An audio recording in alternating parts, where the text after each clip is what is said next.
सहनावतु सहनौ भुनक्तु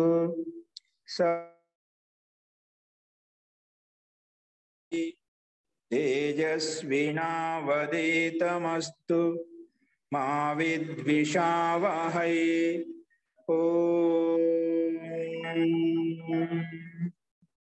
शांति शांति शांति।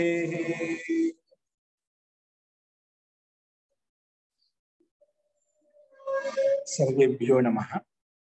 अंदरिकी नमस्कारम अंडी। नमस्ते आचार्य जी। नमस्ते।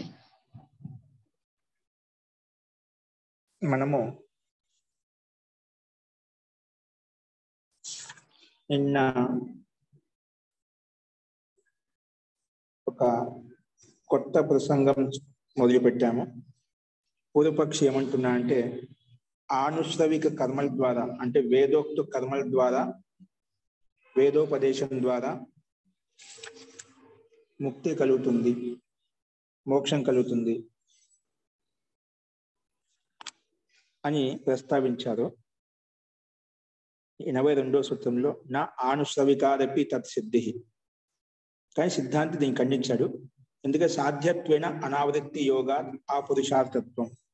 ఎందుకంటే వేదాది కర్మల ద్వారా అంటే వేదోపదేశం ద్వారా అయితే కర్మలు చెప్పాము దానిలో మోక్షసిద్ధి కలుగుతుందని చెప్పి పూర్వపక్షిక అభిప్రాయం. ఎందుకంటే అంతకంటే ముందు ఈ జగత్తుక ఉపాదాన కారణం పూర్వపక్షి కేవలం కర్మ ద్వారా కర్మనే జగత్ కర్మ ద్వారా ఈ జగత్ ఉత్పత్తి కలుగుతుంది, ఉపాదాన కారణం స్వీకరించడానికి అవసరం లేదు. మూల ప్రధాన ప్రకృతిని ఈ జగత్తుకి సృష్టికి కారణం స్వీకరించాల్సిన అవసరం లేదు, కర్మ ద్వారా ఇదంతా సిద్ధిస్తుంది అని చెప్పినప్పుడు అది సిద్ధించదు. ఎందుకంటే అది ఉపాదాన కారణం కాదు కాబట్టి అని చెప్పి సమానం చెప్పారు. అలా చెప్పిన తర్వాత కాబట్టి ప్రకృతి మూల ఉపాదాన కారణం అని చెప్పి స్వీకరించాలి, అప్పుడే అది సిద్ధిస్తుంది. ఇలా చెప్పిన తర్వాత పూర్వపక్షి ఇంకో రకంగా ఏ విధంగా ప్రస్తావిస్తున్నా అంటే సరే కర్మ అనేది జగత్కి ఉపాదాన కారణం కాదు, ప్రకృతి జగత్కి ఉపాదాన కారణం, అదే స్వీకరిద్దాం. ఆ ప్రకృతి యొక్క తత్వజ్ఞానం కొరకే ప్రయత్నం చేద్దాం. కానీ వేదోక్త కూర్చి కర్మలు కూడా ఉన్నాయి, వేదోపదేశం చెప్పినప్పుడు కర్మలు కూడా ఉన్నాయి కదా, వాటి ద్వారా మోక్షసిద్ధి కలుగుతుంది కదా. ఆ విషయంలో మళ్ళీ సిద్ధాంతం చెప్పారంటే ఆనుశ్రవికం చేత కూడా అంటే వైదిక కర్మల చేత కూడా మోక్షసిద్ధి కలగదు, వైదిక కర్మల ద్వారా కూడా మోక్షసిద్ధి కలగదు. ఎందుకంటే అంటే వైదిక కర్మలు ఏంటంటే యజ్ఞ యాగాదులు పుణ్య కర్మలు దాన ధర్మాలు ఏవైతే ఉన్నాయో వాటి ద్వారా పుణ్య విశేషం ఏదైతే వస్తుందో ఇవన్నీ వేదోపదేశం కదా, వేదంలో చెప్పినటువంటి కర్మలే. కాబట్టి వాటి ద్వారా మోక్షం కలగాలి కదా. ప్రకృతి ద్వారా ఎందుకు అంటున్నాం, ప్రకృతి ద్వారా మోక్షం కలుగుతుంది, ప్రకృతిని యథార్థంగా తెలుసుకున్నప్పుడే తత్వజ్ఞానం తెలుసుకున్నప్పుడే మోక్షం కలుగుతుంది ఎందుకు అంటున్నాం. సో వేదోపదేశ కర్మల ద్వారా కూడా మోక్షం కలుగుతుంది అని చెప్పినప్పుడు పూర్వపక్షి వేదోక్త కర్మల ద్వారా కూడా మోక్ష సిద్ధి కలగదు. ఎందుకంటే లౌకిక కర్మలకు ఫలం అనేది అది ఏ విధంగా సాధ్యకోటిలో ఉంటుందో అలాగే వైదిక కర్మల యొక్క ఫలం కూడా సాధ్యకోటిలో ఉంటుంది. ఏ విధంగా అయితే లౌకిక కర్మలు చేసినప్పుడు వాటి యొక్క ఫలం ఇక్కడే మన దానికి ఫలం వస్తుంది, కర్మకు ఫలం ఉంటుంది, ఆ ఫలం ఇక్కడే అనుభవిస్తే ఇక్కడే సమాప్తం అయిపోతుంది. అలాగే వైదిక కర్మలు కూడా చేసిన కర్మలకు పుణ్యకర్మలు ఏవైతే ఉన్నాయో విశిష్ట కర్మలు ఏవైతే ఉన్నాయో యజ్ఞ యాగాదులు దాన ధర్మాలు పుణ్యకర్మలు ఏవైతే చేస్తున్నామో వాటికి లౌకిక కర్మలకు అపేక్ష యజ్ఞ యాగాలు కొంచెం పుణ్య విశేషం ఎక్కువ రావచ్చు, కాబట్టి ఎక్కువ సుఖం కలుగుతుంది. అంటే మహా అంటే ఎక్కువ వచ్చే జన్మ మళ్ళీ ఒక ఉత్తమ జన్మ ఉత్తమ గతి కలుగుతుంది, అంతేకాని మోక్ష సిద్ధి సిద్ధించదు. దీంతో కూడా పుణ్యకర్మల చేత మోక్ష సిద్ధి లభించదు. మహా అంటే నీకు ఉత్తమ జన్మ కలుగుతుంది, వచ్చే జన్మాన్ని పుణ్యకర్మలు చేసా కాబట్టి మంచి స్వర్గ విశేషం కలుగుతుంది, సాధన సంపన్నత కలుగుతుంది, ఐశ్వర్యం కలుగుతుంది, జ్ఞానం కలుగుతుంది, బలం కలుగుతుంది, అన్ని రకాల ఐశ్వర్యాలు కలుగుతాయి, అంతేకాని మోక్ష సిద్ధి కలగదు వైదిక కర్మల ద్వారా కూడా. ఎందుకంటే ఇది కూడా సాధ్యకోట్లు అంటే ఇది కూడా సమాప్తం అయిపోతుంది, స్వర్గ విశేష ఫలం అయితే ఉందో అది కూడా సమాప్తం అయిపోతుంది. అంటే మోక్షం దీనివల్ల మోక్షం సిద్ధించదు. స్వర్గ విశేషం కలుగుతుంది కానీ మోక్షం సిద్ధించదు. ఎందుకంటే దీనికి ఉదాహరణ ఇచ్చాడు. తద్యత ఇహ కర్మచితో లోకో క్షీయతే. ఈ లోకంలో కర్మలు చేస్తూ ఉంటాము. ఈ కర్మలు చేసిన కర్మలకు ఫలం అనేది వెంటనే వస్తుంది కాబట్టి వెంటనే అనుభవిస్తేస్తాం, అందుకే అది నష్టమైపోతుంది. అలాగే ఏవమేవ పుణ్యచితో లోకః క్షీయతే. నువ్వు పుణ్యం కోసం చేసిన కర్మలు ఏవైతే ఉన్నాయో, దాన ధర్మాలు కర్మలు ఏవైతే ఉన్నాయో, యజ్ఞ యాగాదుల కర్మలు ఏవైతే ఉన్నాయో అవి కూడా లౌకిక కర్మలకు సమానంగా ఇక్కడ క్షీణమైపోతాయి. ఇవే స్వర్గ విశేష సుఖం కలుగుతుంది, సాధన సంపన్నత కలుగుతుంది, కానీ మోక్షం అయితే కలగదు.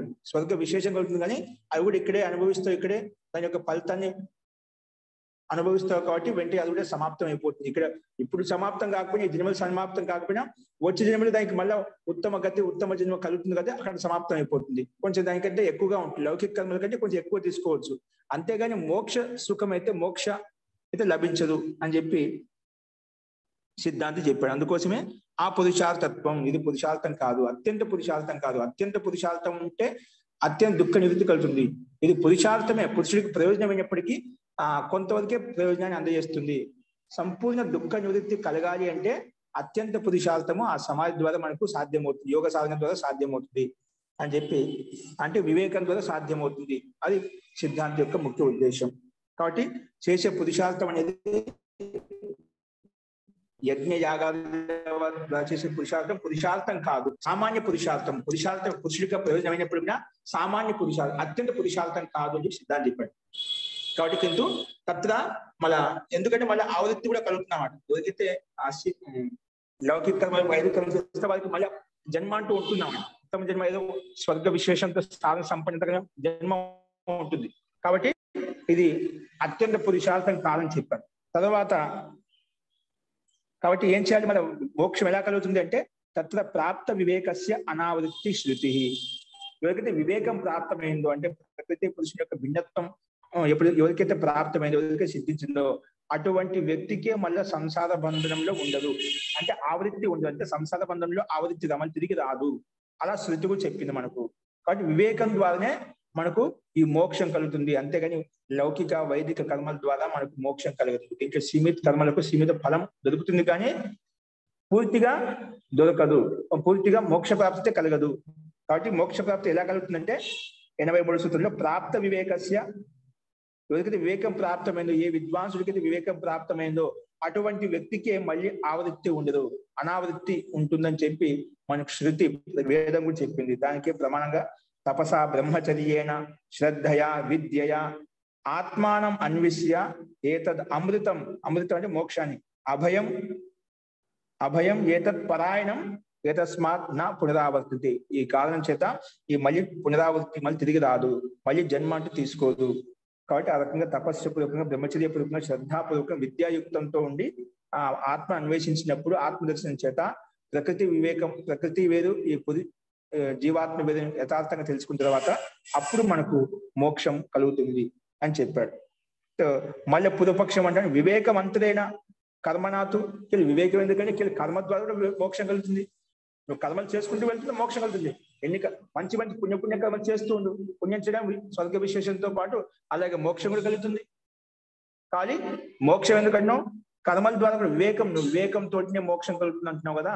వివేకం అసలు వివేకం అంతరైనా వివేకం లేకుండా కూడా కర్మలు చేసుకుంటూ వెళ్తుండు, మంచి కర్మలు చేసుకుంటూ వెళ్తుండు, నీకు మోక్షం కలుగుతుంది అంటే దానికి సమాధానంగా సిద్ధాంతం చెప్పాడంటే దుఃఖం అలా చేసినప్పటికీ కూడా, నువ్వు పుణ్యకర్మలు చేసినప్పటికీ కూడా, మంచి కర్మలు చేసినప్పటికీ కూడా దుఃఖం, ఒక దుఃఖం తర్వాత ఇంకో దుఃఖం వస్తుంది, ఒక దుఃఖం తర్వాత ఇంకో దుఃఖం వస్తుంది. అట్లా ఒక దుఃఖం అంతమయ్యేసరికి ఇంకో దుఃఖం ప్రత్యక్షంగా సిద్ధంగా ఉంటుందన్నమాట.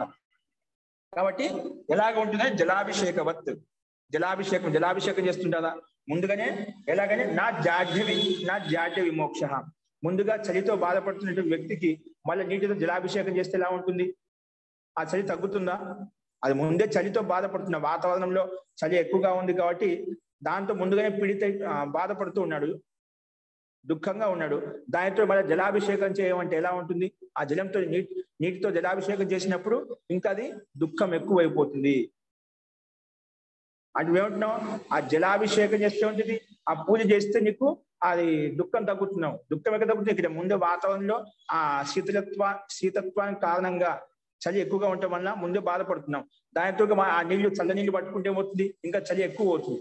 అప్పుడు ఏమవుతుంది, అక్కడ త్వగ్ విష్టబ్ద రోగయుక్త, విష్టబ్ద త్వగ్ అంటే ఈ చెమడ అంటే శరీరంలో ఆ తోలు పైకప్పు అంటే కవచం అంటే తోలు అంతా కూడా ముడుచుకోపోతుంది, బాగా గడ్డగట్టిపోతుంది. ఎక్కడైనా మనం ఐస్ గడ్డలో చేయి పెడితే ఎలా ఉంటుంది, అలా ముడుచుకోపోతుంది, గడ్డగట్టిపోతుంది అన్నమాట. విష్టబ్ద ఘాత శరీరంలో కూడా మొత్తం అంచివేయబడుతుంది అన్నమాట. అంటే ముడుచుకొని పోతాయి శరీరంలో అన్ని అవయవాలు కూడా. అంటే అలా శీతలం అంటే చలితో బాధపడుతున్న వ్యక్తికి జాడ్యాద్ విమోక్ష, ఈ విధంగా ఆ చలికి వాళ్ళ విముక్తి ఎలా కలగదో అలాగే మోక్షం కలగదు. నువ్వు కర్మ చేస్తున్నాడు, ఏ కర్మ చేస్తున్నాడు, దాని చలి నివృత్తి కోసము జలాభిషేకం చేస్తున్నాడు. ఆ జలాభిషేకం చేయడం వల్ల అది పీడ బాధ ఎక్కువ అవుతుంది, కానీ దానివల్ల చలి ద్వారా పీడ దూరం కాదు. అలాగే నువ్వు వివేకం లేకుండా కర్మలు చేసుకుంటూ పోతా అని చెప్పావు అనుకోండి, అలా కర్మల ద్వారా ముక్తి కలగదు. ముక్తి కలగాలి అంటే వివేకం ఉంటేనే ముక్తి కలుగుతుంది. లేకపోతే జలాభిషేకం నా జాడ్య విమోక్ష. జాడ్యం అంటే చలి ఏ విధంగా ముక్తిని కలిగించదు అంటే దానివల్ల పీడని దూరం చేయదో, అలాగే ఇంకా ఒక దుఃఖం ద్వారా ఇంకో దుఃఖం ఎలా విధంగా ఉత్పన్నం అవుతుందో అలాగా నువ్వు మంచి పని చేసినప్పుడు కూడా ఇంకో ఏదంటే సమస్య వస్తూనే ఉంటుందన్నమాట. కాబట్టి వివేకం ద్వారా చేసినప్పుడే మనకు ముక్తి కలుగుతుంది, కేవలం కర్మలు చేసినంత మాత్రం ముక్తి కలగదు అని చెప్పి ఈ సూత్రం ద్వారా మనం చెప్పుకున్నాం. అస్తు, ఈ విషయంలో ఒక విషయం చెప్తాను. మహర్షి గౌతమ్ ప్రణీతమైన న్యాయదర్శనంలో ఈ విషయంలో ఒక మాట చెప్పాడు. కామం కామయ మానస్య, ఏం చెప్పాను, ఒక శ్లోకం ఉందండి ప్రారంభంలో న్యాయదర్శనంలో. కామం కామయ మానస్య యదా కామః సమృద్ధ్యతే అథైనం అపరః క్రామః క్షిప్రమేవ ప్రభాదతే. కామం కామయ మానస్య యదా కామః సమృద్ధ్యతే అథైనం అపరః కామః క్షిప్రమేవ ప్రభాదతే. క్షిప్రమేవ ప్రబుద్ధ్యతే ప్రభాదతే అలా ఉంది అక్కడ శబ్దం, క్రియాపదం. క్షిప్రమే ప్రభాత్ అంటే కామం కామయ మానస్య అంటే ఒక కామన పూర్తయ్యేసరికి కామం కామయ మానస్య, అథైనం అపరః కామః వెంటే ఇంకో కామన, ఇంకో కోరిక, ఇంకోటి ఏదైతే అభిష్టం అయితే ఉన్నాయో ఒక కామన పూర్తి అయింది, మళ్ళీ వెంటనే అపరః కామ క్షిప్రమేవ ప్రభాదతే, క్షిప్రం వెంటనే మళ్ళీ అది ఉత్పన్నమవుతున్నమాట. ఒక కామన పూర్తి అయ్యేసరికి ఇంకో కామ, సంసారంలో ఉంటున్నాము అంటే ఖచ్చితంగా ఎల్లప్పుడూ పూర్తిగా మనకు దుఃఖ నివృత్తి కలగదండి, దుఃఖ నివృత్తి కలగదు. ఒక సమస్య పూర్తి అయ్యేసరికి ఇంకో సమస్య ఖచ్చితంగా ఏదో ఒకటి ఉంటుందన్నమాట. అంటే జన్మ ఉన్నంతసేపు ఏదో ఒకటి సమస్య మనం ఎదుర్కోవాల్సి ఉంటుంది. జీవనం అంటే ఒక సంగ్రామం, జీవనం అంటే ఒక సంఘర్షణ అనమాట. జీవితం ఒక పోరాటం అంటే ఎల్లప్పుడూ ఏదో ఒకటి పోరాటం ఉంటూనే ఉంటున్నాడు. కాబట్టి మనకు ఒక కామన, ఒక కోరిక పూర్తి అయ్యేసరికి వెంటనే ఇంకో కోరిక ఖచ్చితంగా పుడుతుంది. ఇది దేహం యొక్క లక్షణం, జన్మ యొక్క లక్షణం అన్నమాట. కర్మ ఏదో చేయాలి, కర్మ చేయకుండా ఏదో ఉండలేము అన్నమాట. కాబట్టి ఇక్కడ ఓన్లీ కర్మల ద్వారా ముక్తి కలగదు. కర్మలు ఎలా కలిగితే వివేకం ద్వారా అంటే జ్ఞానం ద్వారానే మీకు ముక్తి కలుగుతుంది అని చెప్పి ఇక్కడ సిద్ధాంతి ప్రస్తావించాడు. లేకపోతే నువ్వు ఎన్ని కర్మలు మంచి కర్మలు చేసినప్పుడు కూడా ఒక దుఃఖం తర్వాత ఇంకో దుఃఖము ప్రత్యక్షం అవుతూనే ఉంటుంది, ఏదో మనకు ఎదుర్కోవాల్సి వస్తూ ఉంటుంది. మళ్ళీ ఆ క్షమత, ఆ సామర్థ్యం ఉంటూ ఎదుర్కొంటూ ఉంటాం. అయినప్పటికీ కూడా అందుకే ముక్తి కలగాలి అంటే ఖచ్చితంగా వివేకమే కారణము. వివేకం చేతనే అది ముక్తి కలుగుతుంది. అటువంటిప్పుడే ఆ వివేకం ద్వారా, ఆ జ్ఞానం ద్వారా మనం ముక్తి పొందినప్పుడే మళ్ళీ తిరిగి రాము, మళ్ళీ జన్మ అంటూ ఉండదు అని చెప్పి ఇక్కడ మనం నిన్న చెప్పుకున్నామండి. అస్తు, ఇందులో ఎవరికన్నా ఏమైనా సందేహం చెప్పండి ఇప్పుడు చెప్పిన దాంట్లో. మహోదయ ఆ ఒక్క శ్లోకం ఇంకొకసారి చెప్పరా? నేను నిన్న నాకు నెట్ సరిగ్గా రాలేదు. కామం కామయ మానస్య, కామం కామయ మానస్య యదా కామః సమృద్ధ్యతే. ఒక కామన ఉత్పన్నమై, కామం కామయ అంటే ఒక కామన పూర్తి అయ్యేసరికి కామం కామయ మానస్య యదా కామః సమృద్ధ్యతే. అస్తు మహోదయ. అథైనం అపరః కామః, అథైనం అపరః కామః అంటే వేరే కోరిక, కామః క్షిప్రమేవ ప్రభాదతే. క్షిప్రం అంటే వెంటనే, ప్రభాదతే మళ్ళీ ఉత్పన్నమవుతుంది, మళ్ళీ బాధిస్తుంది. కామనాతో యుక్తమైనటువంటి వ్యక్తికి ఆ కామన కోసం ప్రయత్నం చేస్తూ యదా కామ సమృద్ధి, ఆ కామన సమృద్ధమైందంటే ఉత్పన్నమైంది అంటే సిద్ధించబడి అథైనం అపరహ వెంటనే ఇంకో కామన వచ్చేసింది. అది మన లోకంలో ప్రత్యక్షం. వెంటనే ఒకటి మన కోరిక ఈ సమస్య పోయింది అనుకుంటే మళ్ళీ ఇంకో సమస్య ఉత్పన్నమై ఉంటుంది. సంసారంలో ఎవరైనా ఉన్నారండి ఎటువంటి ధనపతి అయినా చూడండి, ఎటువంటి కరోడుపతి అయినా లక్షపతి అయినా చూడండి, ఏదో ఒక దుఃఖం ఉంటుంది ఖచ్చితంగా. దుఃఖం లేని మనిషి లేడు. ఇప్పుడు సాంకేతికలో వస్తుంది పుత్రాపి కోపి సుఖి నాస్తి అని చెప్పి మన సాంకేతికలు చెప్పుకుంటాం కదా. ఎవరు కూడా ఎక్కడ కూడా పూర్తిగా సుఖంగా ఉండదు అన్నమాట. సుఖి నాస్తి, ఈ సంసారం సుఖంగా ఉండదు, ఏదో ఒక బాధ వెంటాడుతూనే ఉంటుందన్నమాట. కాబట్టి ఏదో ఒక దుఃఖం ఉండేనే ఉంటుంది. దుఃఖ నివృత్తి ఎక్కడ కలుగుతుంది? మోక్షంలోనే కలుగుతుంది. అందుకే అత్యంత పురుషార్థం అంటే జీవాత్మక ముఖ్య పురుషార్థం ఉండాలి. ఆ ముక్తి కోసమే ప్రయత్నం ఉండాలి. అప్పుడే ఆ సంసార బంధాన్ని తెంచుకొని మనం ముక్తిలో వెళ్ళినప్పుడే మనకు ఈ దుఃఖ నివృత్తి కలుగుతుంది. లేకపోతే నువ్వు ఎంత పుణ్యకర్మలు చేసినా, ఎన్ని ఉత్కృష్టమైన కర్మలు చేసినా ఏదో ఒక బాధ అయితే ఖచ్చితంగా ఉంటుంది. ఇది సంసారం, ఇది జీవనం యొక్క దేహం యొక్క ధర్మం అన్నమాట. సో కామం కామయ మానస్య యదా కామ సమృద్ధితే అథైనం అపరహ కామ క్షిప్రమేవ ప్రబాదతే, వెంటనే బాధిస్తుంది. అస్తు మహోదయ, ధన్యవాదాలు. శ్లోకం అండి. అస్తు. ఇంకా ఎవరికైనా సందేహం ఉందండి? సో మొత్తానికి ఏం చెప్పి వివేకం ద్వారానే ముక్తి కలుగుతుంది. లేక ఓన్లీ కర్మల ద్వారా ముక్తి కలుగుతుంది. కర్మ ద్వారా ముక్తి కలిగినప్పటికి కూడా ఎలా కలుగుతుంది? తాత్కాలిక ఉపశమనం కలుగుతుంది. ఏది ఉపశమనం? దుఃఖ ఉపశమనం కలుగుతుంది. అంతేగాని ముక్తి అయితే కలగదు నీకు అని చెప్పి సిద్ధాంతం ప్రస్తావించింది. మహోదయ, ఇప్పుడు సిద్ధాంతం చెప్పేది ఏంటంటే మనం చేసి వైదిక కర్మల వల్ల, అంటే పుణ్యకర్మలు యజ్ఞయాగాదుల వల్ల కూడా ముక్తి రాదు అంటారు. అదే కదా మహోదయ? ముక్తి రాదు. ముక్తి రాదంటే పూర్తిగా యజ్ఞయాగాదులు కర్మలు చేయడం ఎందుకు అట్లా అనుకోవద్దు. దానివల్ల ఎందుకంటే ఆ కర్మలు చేయడం వల్ల నీకు పుణ్య విశేషం కలుగుతుందన్నమాట. ఆ పుణ్య విశేషం కలగడం వల్ల ఏమవుతుందంటే ఉత్తమ కర్మ బుద్ధి సాత్వికం అవుతుంది. దానివల్ల ఏమవుతుంది? నువ్వు వివేకం కోసం అత్యంత దగ్గరగా ఉంటావట. గురు సాన్నిధ్యం కలుగుతుంది, విద్య యొక్క సాన్నిధ్యం కలుగుతున్నాడ. ఆ సాన్నిధ్యం చేత పుణ్య విశేషం చేత ఉత్తమ గతి కలుగుతుంది. ఉత్తమ కుటుంబంలో జన్మ కలుగుతుంది. ఉత్తమ విద్వాంసుల యొక్క సంసర్గంలో నీకు అవకాశం కలుగుతున్నమాట. అక్కడ ఆ ఉత్తమ కుటుంబంలో ఉత్తమ జన్మ తీసుకోవడం వల్ల, ఆ బుద్ధి సాత్వికంగా ఉండటం వల్ల ఆ సాత్వికమైన బుద్ధిలో ఈ విద్య యొక్క ప్రకాశం కలుగుతున్నమాట. ఆ విద్య ప్రకాశం అయినప్పుడు ఆ జ్ఞానం ద్వారా నువ్వు మోక్తిని పొందగలుగుతావట. ఇవి నీకు సహాయంగా ఉంటాయి. యజ్ఞ యాగాది కర్మలు, దాన పుణ్య కర్మలు ఏమవుతాయంటే నీకు ఉత్తమ గతి వెళ్ళినప్పుడే, ఆ స్వర్గ విశేషం కలిగినప్పుడు ఏమవుతుంది? ఉత్తమమైన కర్మలు చేస్తావు. ఉత్తమ కర్మ ఉత్తమ జన్మ కలుగుతూ ఉంటుంది. ఉత్తమ జన్మ కలిగినప్పుడు ఏమవుతుంది? ఉత్తమమైనటువంటి వ్యక్తులు నీకు సంపర్కంలోకి వస్తారు. దేవతలు, అందరు విద్వాంసులు, పండితులు అందరూ నీకు సంసర్గంలో ఉంటారు, నీ సంపర్కంలో ఉంటారు అన్నమాట. అప్పుడు వాళ్ళ సాన్నిధ్యం చేస్తే ఏమొస్తుంది? నీకు జ్ఞానోదయం కలుగుతుంది. ఆ జ్ఞానోదయం ద్వారా ఆ వివేకం కలిగి, వివేకం ద్వారా ముక్తి కలుగుతుంది అన్నమాట. ఇవి మనకు సహాయంగా ఉంటాయట. అంటే ఎవరి లక్ష్యం ఇవే చేసుకుంటున్నా నాకేమవుతుంది ఇప్పుడు? ఎందుకంటే యజ్ఞ యాగాదులు అంటే కామ్య కర్మలు, అంటే ఏదో కామనాతో చేసేది కర్మ అన్నమాట.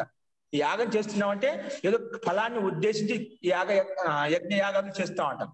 కానీ కామ్య కర్మలు ఇవన్నీ కూడా. కామ్య కర్మను ఉద్దేశించి, కోరికను ఉద్దేశించి, లక్ష్యాన్ని ఉద్దేశించి చేసినప్పుడు దానికి ఫలితం కూడా ఉంటుంది. అంటే సకామ కర్మలే కదా ఇవి. ఈ కర్మకు ఫలితం ఈ పుణ్యకర్మ నీకు వచ్చింది. ఆ పుణ్యం వల్ల నీకు సుఖ విశేషం, నీకు సాధన సంపన్నత కలుగుతుందన్నమాట. కాబట్టి ఇవి సహాయంగా ఉంటాయి. ఇప్పుడు ఇది నీలో ఆ సకామ కర్మల ద్వారా పుణ్య విశేషం వచ్చింది. దానివల్ల నువ్వు చెప్తే కదా బుధుడి సాన్నిధ్యం కలుగుతుందన్నమాట. ఆ పుణ్యకర్మ సహాయం చేత వాటి పట్ల ఒకరోజు నీకు విరక్తి కలుగుతుంది. ఎప్పుడైతే జ్ఞానోదయం, గురు సాన్నిధ్యం చేత, స్వాధ్యాయం, సత్సంగం చేత ఇవన్నీ చేయడం వల్ల ఏమవుతుందంటే ఆ జ్ఞానం ప్రకాశం వల్ల నీకు ఒకరోజు వైరాగ్యం వస్తుంది, వివేకం వచ్చి అవన్నీ కూడా వదిలేసి నువ్వు ముక్తి వైపు ప్రయత్నం చేస్తావు. అస్తు మహోదయ. జీ అట్లా అంటే ఇంకా అట్లా ఆ రకంగా అంటే మనకు దానివల్ల యజ్ఞ యాగాదుల వల్ల కూడా పుణ్యం రాదంటే మనకు మోక్షం కలిగే. మోక్షం అంటే ఏంటి? ఇవి మనకు సహాయపడతాయి. నిమిత్తం అని, ఈ నిమిత్తం ఉంటేనే ఆ నిమిత్తం చేయగలుగుతాం. ముందు ఈ కర్మలు చేపినాం అనుకోండి, మనకి అలాంటి సాత్విక బుద్ధి రాదు. సాత్విక బుద్ధిలోనే సాత్వికమైన జ్ఞానం కలుగుతుందండి. బుద్ధి సాత్వికంగా లేదనుకోండి, పవిత్రంగా లేదనుకోండి, మనకి ఈ శాస్త్రోగత పవిత్రమైన గ్రంథాలు ఏవైతే ఉన్నాయో అవి మనకు అవగతం కావు. వచ్చినా కూడా ఏదో పైన ఏదో శాబ్దికంగా అర్థం అవుతుంటాయి అన్నమాట. కానీ సాత్వికం విచారణ వస్తుంది సత్వగుణం ప్రధానంగా ఉన్నప్పుడు. సత్వగుణం ఎలా వస్తుంది? ధార్మిక అనుష్ఠానాలు చేసినప్పుడే, పుణ్యకర్మలు చేసినప్పుడే సాత్విక మనస్సు, పవిత్రమైన మనసు కలుగుతున్నాడు. అలాంటి పవిత్రమైన మనసులో పవిత్ర జ్ఞానం మనకు చేరుతుందా, అప్పుడు వివేకం ద్వారా మనం ముక్తిని పొందగలుగుతాము. ఇవి మనకు సహాయం, అత్యంత సహాయంగా ఉంటాయి. అస్తు. ఇంకా అండి మహోదయ, ఇది సంసారంలో ఉంటే కోరికలు ఎప్పుడు ఉంటాయి కాబట్టి కోరికలు అసలు ఏమి లేకుండా పోవాలంటే సంసారం లేకుండా పోవాలి అని చెప్తున్నారు కదండి. అవునండి. అందుకనే మనకి పెద్దవాళ్ళు చెప్పేది ఏంటంటే 50 సంవత్సరాల వరకు నీ బాధ్యతలు తీర్చుకో, 50 సంవత్సరాల తర్వాత ఈ కోరికలు తగ్గాలంటే వానప్రస్థ జీవితానికి రా అని చెప్తున్నారు. అవునండి. అదే ఎందుకు వానప్రస్థ జీవనానికి వెళ్ళాలి అనేది ఆ ప్రశ్నకి ఈ సమాధానం సరిపోతుందని నేను అనుకుంటున్నాను. కరెక్టేనా మహోదయ? అదే మనకు దుఃఖయుక్తి కాబట్టి మనకు మన జీవితాన్ని, మన జన్మను 4 భాగాలు విభజించడం అన్నమాట. బాల్యావస్థ, ప్రౌఢావస్థ, యవనావస్థ, ప్రౌఢావస్థ, వృద్ధావస్థ అని చెప్పి అందులో కూడా 4 భాగాలు. ఏంటంటే మొట్టమొదటి కాలం ఏంటంటే విద్యాకాలం, ఆగమ కాలం. అంటే విద్య 25 సంవత్సరాలకి విద్యను అర్థిస్తూ ఉంటాం. మరి 25 నుంచి 50 వరకు గృహస్థ జీవనం గడుపుతాము. అక్కడ మన కర్తవ్యం, గృహస్థ జీవనం ఏదైతే ఉందో అక్కడ జీవితాన్ని పూర్తిగా మనం కర్తవ్య కర్మలు ఏదైతే చేస్తాం. అంటే ఆ గృహస్థ జీవనం ఎంతవరకు ఉండాలంటే కొడుకులకు కొడుకు పుట్టేంత వరకే నీ బాధ్యత. అంటే ఒక సంతాన్ని ప్రయోజకుడు చేసేందుకు నీ బాధ్యత. సంతానం ప్రయోజకుడు అయిపోయిన తర్వాత, ఒక కొడుకు పుట్టిన తర్వాత, ఎవరైనా కానీ సంతానం పుట్టిన తర్వాత, మనవడు పుట్టిన తర్వాత, మనవరాలు పుట్టిన తర్వాత వెంటనే ఆ సమర్థుడు అయిపోయాడట. ఆ సంతానం సమర్థుడు అయిపోయాడంటే వాళ్ళు కంటిన్యూ కొనసాగిస్తారు. అప్పుడు నీ బాధ్యత కాదు, అప్పుడు నువ్వు వానప్రస్థ తీసుకోవాలి. ఈ మిగిలిన అవశిష్ట కాలం ఈ 50 వరకు గృహస్థ జీవనం అయిపోయింది. మిగిలిన 25 వరకు 75 వరకు ఈ స్వాధ్యాయము, విద్యాధ్యయనం చేసి, తపస్య చేసి నువ్వు విద్యార్జన చేయడం, తపస్య చేసుకోవడం అన్నమాట. ఆ తపస్య ద్వారా ఏమవుతుంది, నీలో జ్ఞాన ప్రకాశం వల్ల నీకు బుద్ధి జ్ఞానోదయం కలగడం వల్ల అప్పుడు నీకు ముక్తికి అత్యంత దగ్గరగా అయిపోతాం అన్నమాట. అప్పుడు చేయాల్సిన కర్మలు చెప్పు, చేయాల్సిన కర్మలు చేసి ఆ తపస్య ద్వారా, జ్ఞానం ద్వారా, సమాధి ద్వారా 75 సంవత్సరాల వరకు, అంటే మధ్య 3వ కాలం ఏదైతే ఉందో వానప్రస్థ కాలం, అక్కడ విద్యాధ్యయనం కోసం, తపస్య కోసమే ఆ కాలం ఇచ్చామన్నమాట. ఈ విద్యాధ్యయనం ద్వారా, తపస్య ద్వారా ఏదైతే ఆర్జించావో, సంపాదించావో, నువ్వు ఏదైతే అనుభూతిని పొందావో సమాజం ద్వారా కావచ్చు, విద్యాధ్యయనం ద్వారా, గురు సాన్నిధ్యం చేత కావచ్చు, ఆ సంపాదించిన జ్ఞానం ఏదైతే ఉందో అది 70 నుంచి 100 ఏళ్ల వరకు సన్యాసి దీక్ష తీసుకొని అక్కడ మనం ప్రచారం చేస్తాం అన్నమాట. సన్యాసి అంటే ఇంకా పూర్తిగా అక్కడ కొంచెం కామన ఉండేది అన్నమాట. విద్యకి కామన ఉండొచ్చు, ఇంకా ఏదో కామన ఉంటుంది. సన్యాసి దీక్ష తీసుకున్నప్పుడు ఎటువంటి కామన ఉండదు అన్నమాట. లోకేష్ణ, విత్తేష్ణ, పుత్రేష్ణ ఎటువంటి యేష్ణలు ఉండవు. ఒక్కోసారి ఏమవుతుందంటే మనకు పుత్రేష్ణ వరకు, విత్తేష్ణ వరకు మనం త్యాగం చేసుకొని వచ్చాం. గృహస్థ జీవనంలో అక్కడ విత్తమ్మ కూడా అవసరమే, డబ్బు కూడా అవసరమే, సంతాన ప్రాప్తి కూడా అది కొన్ని కామన ఉంటుంది. అవి సమాప్తం చేసుకో వానప్రస్థ దిశలోకి వచ్చిన తర్వాత ఒకటి లోకేష్ణ వెంటాడుతూ ఉంటుంది. ఒక్కోసారి మనిషికి లోకేషన్ అంటే మాన సన్మానికి ఇష్టం అనేది ఎక్కువగా పీడిస్తూ ఉంటున్నాడు. డబ్బు మీద ఆశ ఉండదు, మిగతా మీద కోరిక మీద ఆశ ఉండదు, కానీ మాన సన్మానం అంటే మనిషికి చాలా ఇదిగా ఉంటుందన్నమాట. ఏమైనా అవమానించాలంటే అది సరిపోదు, అంటే జీర్ణించదన్నమాట. కానీ ఒక్కోసారి మనకు లోకేషన్ వెంటాడుతూ ఉంటుందన్నమాట. కానీ ఈ తపస్య ద్వారా వానప్రస్థ కాలంలో సాధన తపస్య చేసి మన సమాధి ద్వారా మన యోగ్యతను పెంచుకున్నాం, జ్ఞానాన్ని వృద్ధి చేసుకున్నాం అనుకోండి, అది కూడా ఉపశమనం చేసుకోవచ్చు. అప్పుడు అంతిమావస్థ సన్యాస దీక్ష తీసుకున్నప్పుడు ఈ యేష్ణ కూడా ఉండదు, లోకేష్ణ ఉండదు. అట్లా 3 యేష్ణలు ఎవరైతే అతిక్రమిస్తారో, లోకేష్ణ, విత్తేష్ణ, పుత్రేష్ణ, వారికి అంటే ఈ 3 యేష్ణాలు కోరికలు ఉన్నప్పుడు మనిషికి ఏదో ఒకటి కామన ఉంటుంది. మనం ఈశ్వరుని వైపు వెళ్ళలేము అన్నమాట. ఈ వెంటే అతిక్రమించాము, ఉల్లంఘించాము అంటే దీన్ని అతిక్రమించి ముందుకు వెళ్ళిపోయాము, అప్పుడు పరమాత్మకి అత్యంత దగ్గర అవుతాం అన్నమాట. ఇప్పుడు పరమాత్మతో దూరం కావడానికి కారణం ఏంటి? ఈ 3 యేష్ణాలు ఏదో ఒక యేష్ణ ప్రబలంగా ఉంటుంది కాబట్టి మనం పరమాత్మ వైపు వెళ్ళలేకున్నాం. ఇప్పుడు ఇవే వద్దనుకున్నప్పుడు ఖచ్చితంగా ఎక్కడ ఉంటుంది? 2వ వైపు, పరమాత్మ వైపు ఉంటుంది. అందుకే సన్యాసి అంటే ఏమిటి? ఈ యేష్ణాలు 3ని పూర్తిగా తొలగించుకున్నాడు కాబట్టి, దూరం చేసినాడు కాబట్టి పరమాత్మ అత్యంత దగ్గరగా ఉంటాడు సన్యాసి. అందుకే ఈ రోజుల్లో మనం సామాన్య సాధు సంతులు కూడా ఇప్పుడు అటువంటి పరంపర లేకపోయినట్టు, అటువంటి విద్య లేకపోయినప్పుడు ఆ సాధుని చూడగానే మనకు ఆటోమేటిక్ గా ఒక భావన కలుపుతున్నమాట. అంటే అప్పుడు సన్యాసి అంటే పరమాత్మకు అత్యంత దగ్గరగా వ్యక్తి సన్యాసి. ఇప్పుడు సన్యాసి ఏంటికి పనికిరాని సన్యాసి అంటున్నాం. అది కాదు. అంటే మొదట్లో సన్యాసి చెప్తే ఈ 3 ఏషణలు తెలుసుకున్న వాడే సన్యాసి అంటామాట.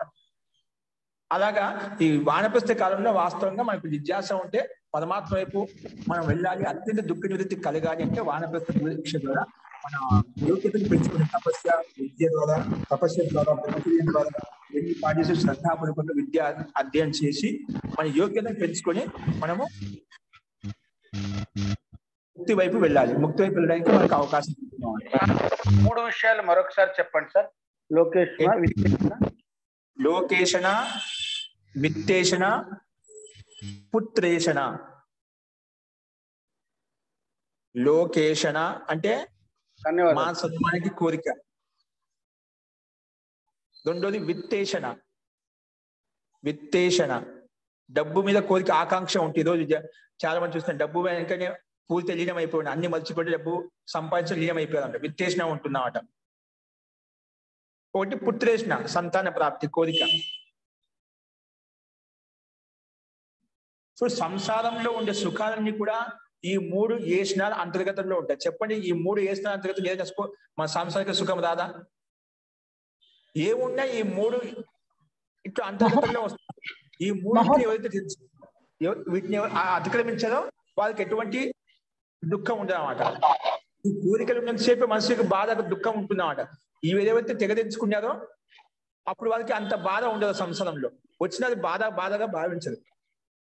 మహోదయ, లోకేషణ అంటే కరెక్ట్ అర్థం ఏంటి మహోదయ? లోకేషణ అంటే సన్మానానికి ఇష్టం. ఇప్పుడు సన్మానం కావాలని కోరుకుంటుంటారు కదా. ఇక్కడ ఒక వ్యక్తి 10,000 దానం చేశారు, 1,00,000 రూపాయలు దానం చేశారు, అక్కడ ఎవరు సన్మానించలేదు, స్టేజ్ మీద పిలిచలేమనుకోండి, మనసులో బాధ కలుగుతున్నమాట.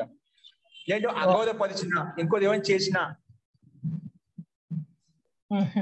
ఒక విద్వాంసులో ఉంటుంది. ఆ ఒక విద్వాంసు ఇద్దరు అందరూ వచ్చారన్నమాట. ఒక విద్వాంసుని పక్కన కూర్చోబెట్టారు, ఒక విద్వాంసు కింద కూర్చోబెట్టారు.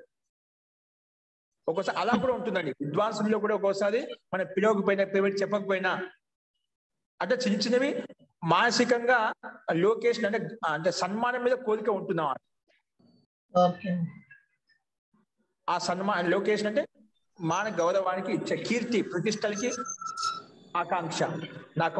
నా పేరు మంచి ప్రసిద్ధం కావాలి, కీర్తి కలగాలి, యశస్సు కలగాలి, కీర్తి ప్రతిష్టలకు కామన్ ఎవరికైతే ఉంటుందో దాన్ని లోకేషణ అంటాం. అందుకే ఎలా ఉండాలంటే సన్మానాత్ బ్రాహ్మణో నిత్యం ఉద్విజేత్ విషాదివ అమృతస్యైవ ఆకాంక్షేత్ అవమానస్య సర్వదా అని ఒక శ్లోకంలో మనుస్మృతిలో ఉంది.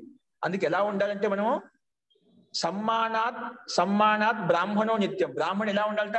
సన్మానం చేత ఎల్లప్పుడూ సమ్మానాత్ బ్రాహ్మణో నిత్యం ఉద్విజేత్ విషాదివ. ఉద్విజే అంటే విషం లెక్కన ఎప్పుడు తొలగించి, ఇప్పుడు ఏ విధంగా ఆ విషయుక్త అన్నాన్ని ఏ విధంగా మనం తీసివేస్తామో, పారివేస్తామో, అలాగే సన్మానంతో కోరిక ఉన్నటువంటి వ్యక్తి, కీర్తి ప్రతిష్టలకు కోరిక ఉన్నటువంటి వ్యక్తి, అటువంటి బ్రాహ్మణుడు కావచ్చు, ఏదైనా కావచ్చు, అటువంటి వ్యక్తి విషం ఏ విధంగా విషయుక్తమైన అన్నాన్ని, విషయుక్తమైన పదార్థం ఏ విధంగా తొలగించేస్తామో అలాగా సన్మానాన్ని మన జీవితాన్ని తీసివేయాలి. ఇంకా అమృత సేవ ఆకాంక్షేత్, అమృతం యొక్క అమృతాన్ని అందరూ ప్రతి ఒక్కరు తీసుకోవాలి కదా. అమృత సేవ ఆకాంక్షేత్ ఏంటి? అవమానస్య సర్వదా, అవమాన్ని అమృతంలాగా స్వీకరించు. అవమాన్ని అమృతంలాగా స్వీకరించు. ఎవరైనా నేను అవమానం పరిచానుకోండి, ఏదో ఒక దోషం ఉంటే నేను పదని మాట అంటదన్నమాట. దోషం ఉంటే దోషాన్ని స్వీకరించు. దోషం లేకపోయినా అనుకోండి, ఆయన నువ్వు నిందిస్తున్నా, ఆయన బాధపడాల్సిన అవసరం లేదు. అది వాళ్ళ అమాయకత్వం, వాళ్ళ అవివేకం అని చెప్పి మనం సైలెంట్ గా ఉంటాం. ఒకవేళ మన మీద ఏదైతే చూపించామో తప్పు ఉంటే సరి చేసుకుంటాం, లేకపోతే ఇలా తటస్థంగా ఉంటామన్నమాట. అంటే ఎవరు అవమానపరిచినా దాన్ని అమృతంలాగా స్వీకరించి మనం తటస్థంగా ఉండాలి, స్థిరంగా ఉండాలి, సమావస్థలో ఉండాలి. అందుకే బ్రాహ్మణుడు ఎవరైనా కానీ, బ్రాహ్మణుడు అంటే ఉత్తమ కర్మలు చేసేవాడు బ్రాహ్మణుడు అంటాం. శ్రేష్ఠ కర్మలు చేసేవాడిని బ్రాహ్మణుడు అంటాం. అది ఎవరైనా కావచ్చు, గుణకర్మ విభాగశ తీసుకుంటే అయినా. కాబట్టి సన్మాన్ని ఎల్లప్పుడూ విషంలాగా వదిలివేయాలి, అవమాన్ని అమృతంలాగా స్వీకరించాలి. అలాంటి స్థితి ఎప్పుడైతే మనకు కలుగుతుందో అప్పుడే మనకు పరమాత్మకు దగ్గర కాగలుగుతాము. ఎప్పుడైతే మా సన్మానికి, ఎందుకంటే ఇంకోటి, ఎవరికైతే మా సన్మానికి ఇష్టం ఉంటుందో, కోరిక ఉంటుందో, కీర్తి ప్రతిష్టలకు ఇష్టం ఉంటుందో, ఖచ్చితంగా అతను లోకేషణ కూడా ఉంటుంది, విత్తేషణ కూడా ఉంటుంది. కావాలి చూసుకోండి. ఆంశిక రూపంలో ప్రబలంగా లేకపోవచ్చు, ప్రబలంగా కీర్తి ప్రతిష్టలకు ఉంటుంది. కానీ ఆ లోకేషణతో యుక్తమైన వ్యక్తికి అంతర్గతంలో ఖచ్చితంగా విత్తేసిన డబ్బుకి కూడా కోరిక ఉంటుంది, సంతాన ప్రాప్తి కూడా కోరిక ఉంటుంది అన్నమాట. సంతాన ప్రాప్తి అంటే కానీ శారీరక కోరిక కూడా ఉంటాయి అన్నమాట. ఖచ్చితంగా అవి ఉంటాయి. అందుకే లోకేష్ అనేది మిగిలిన 2 వేసినా కూడా కారణం అవుతుంది. కానీ ప్రబలంగా లోకేష్ ఉంటుంది అనుకోండి, ఎందుకంటే ఆయన స్టేజ్ దాటిపోయాడు కాబట్టి. కానీ ఎందుకంటే ఒక గౌరవం, మాన ప్రతిష్ట, ఒక ఐశ్వర్యం కలిగిన తర్వాత అన్ని రకాల వేషణలు వచ్చేస్తాయి మనిషికి.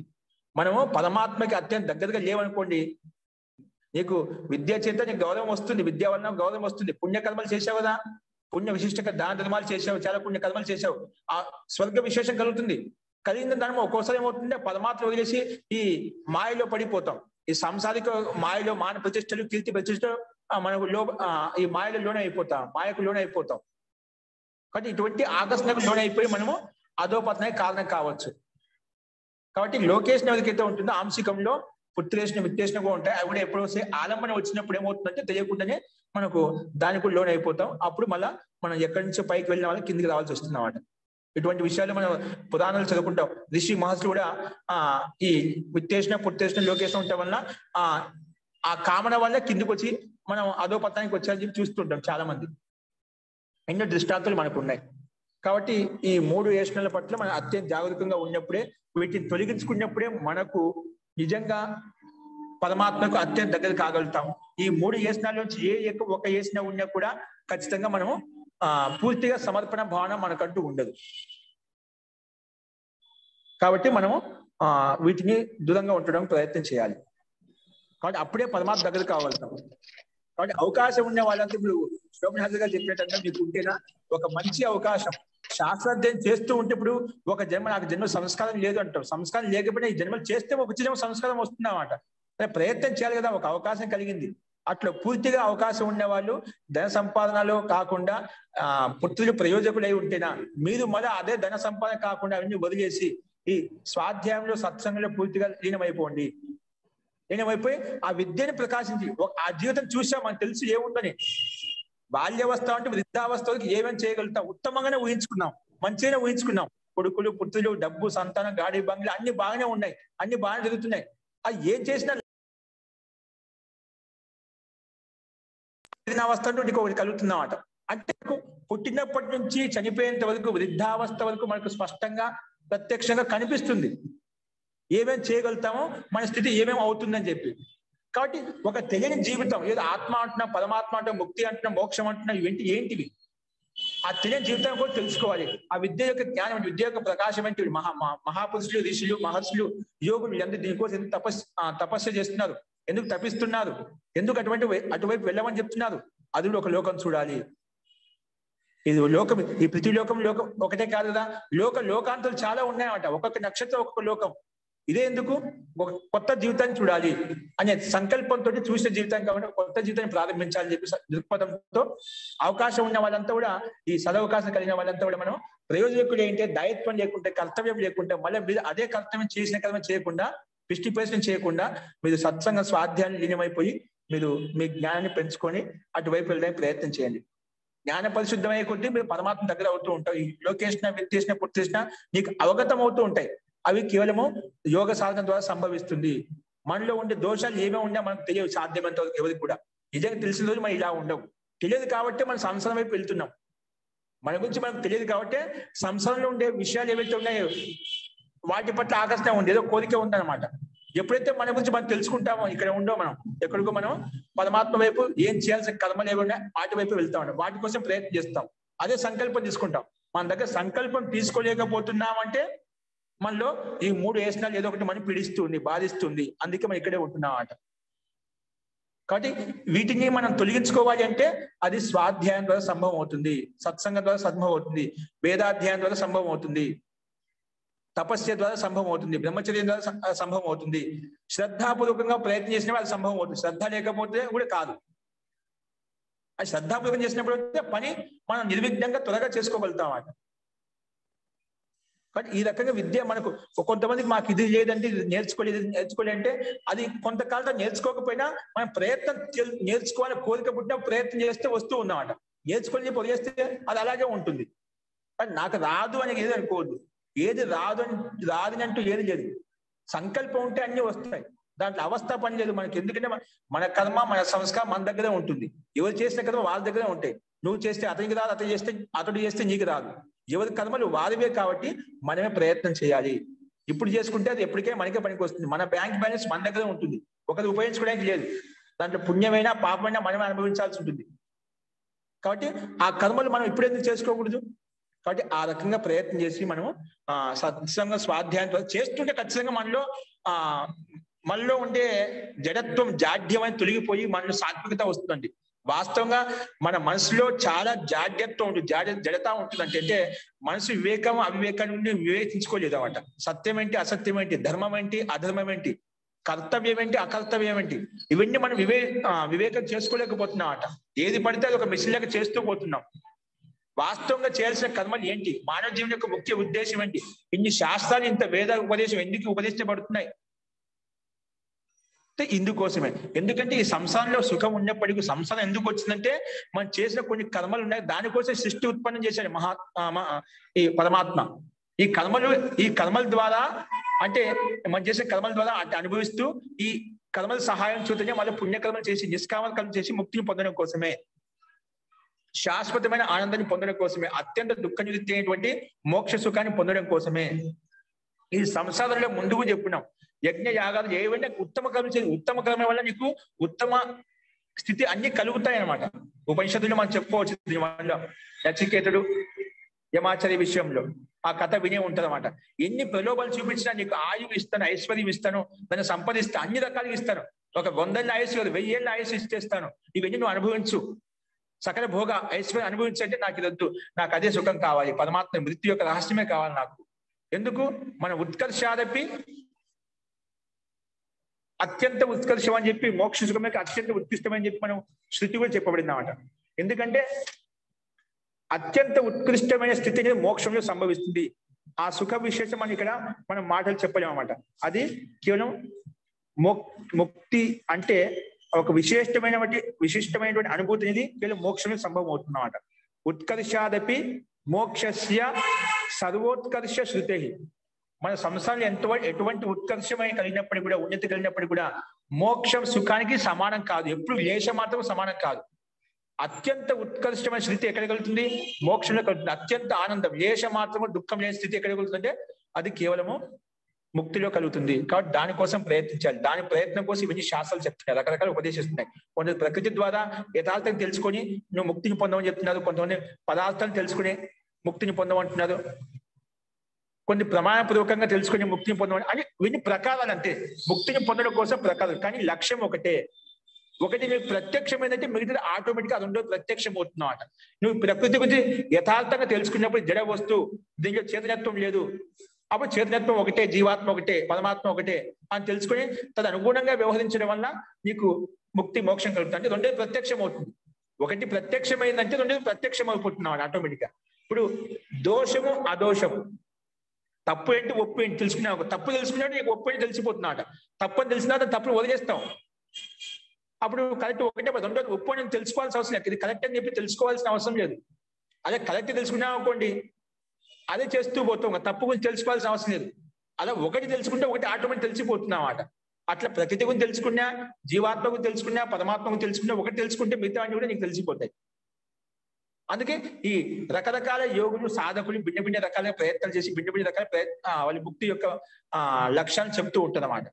కానీ ఏదో ఒక దాంట్లో ప్రయత్నం చేయాలి. యోగ దర్శనం కూడా చెప్పుకున్నాం, ఏదో ఒక విషయంలో మనసుని కేంద్రీకరించి ముందు అలవాటు చేసుకోవాలి. సత్సంగం కావచ్చు, స్వాధ్యాయం కావచ్చు, జపానుష్ఠానం కావచ్చు, ఏదో ఒకటి ఒక చోట మనసుని కేంద్రీకరించడం అలవాటు అయిందంటే ఆ మనసులో సాత్వికత ఎక్కువ కావడం వల్ల గ్రహించుకోవాల్సిన విషయాలన్నిటి గ్రహించుకుంటున్నమాట. ఏవైతే ముక్తికి అవసరమైన విషయాలు ఏవైతే ఉన్నాయో వాటిని గ్రహించుకుంటుంది, వాటిని అనుసరిస్తుంది, వాటిని చేస్తూ ప్రయత్నం చేస్తూ ముందుకు వెళ్ళిపోతున్నమాట. కానీ ఏదో ఒక విషయంలో మనం పూర్తిగా లీనం కావాలి. ఒక విషయం పట్టుకోవాలి ఏదైనా గట్టిగా, అప్పుడు మనకు ఖచ్చితంగా సాత్వికత అనేది ఎక్కువగా కలగడం వల్ల మనం ముందుకు వెళ్ళడానికి అవకాశం ఉంటుందండి.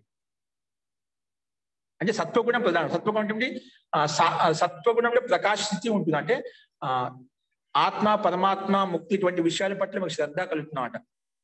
గురువులు చెప్పిన విషయాల పట్ల శ్రద్ధ కలుగుతుంది, శాస్త్రం పట్ల శ్రద్ధ కలుగుతున్నామట. కాబట్టి వాటి పట్ల శ్రద్ధ ఎప్పుడు కలుగుతుందో వాటి కోసం ప్రయత్నం చేసి మనం ముక్తి వైపు వెళ్ళగలుగుతాం.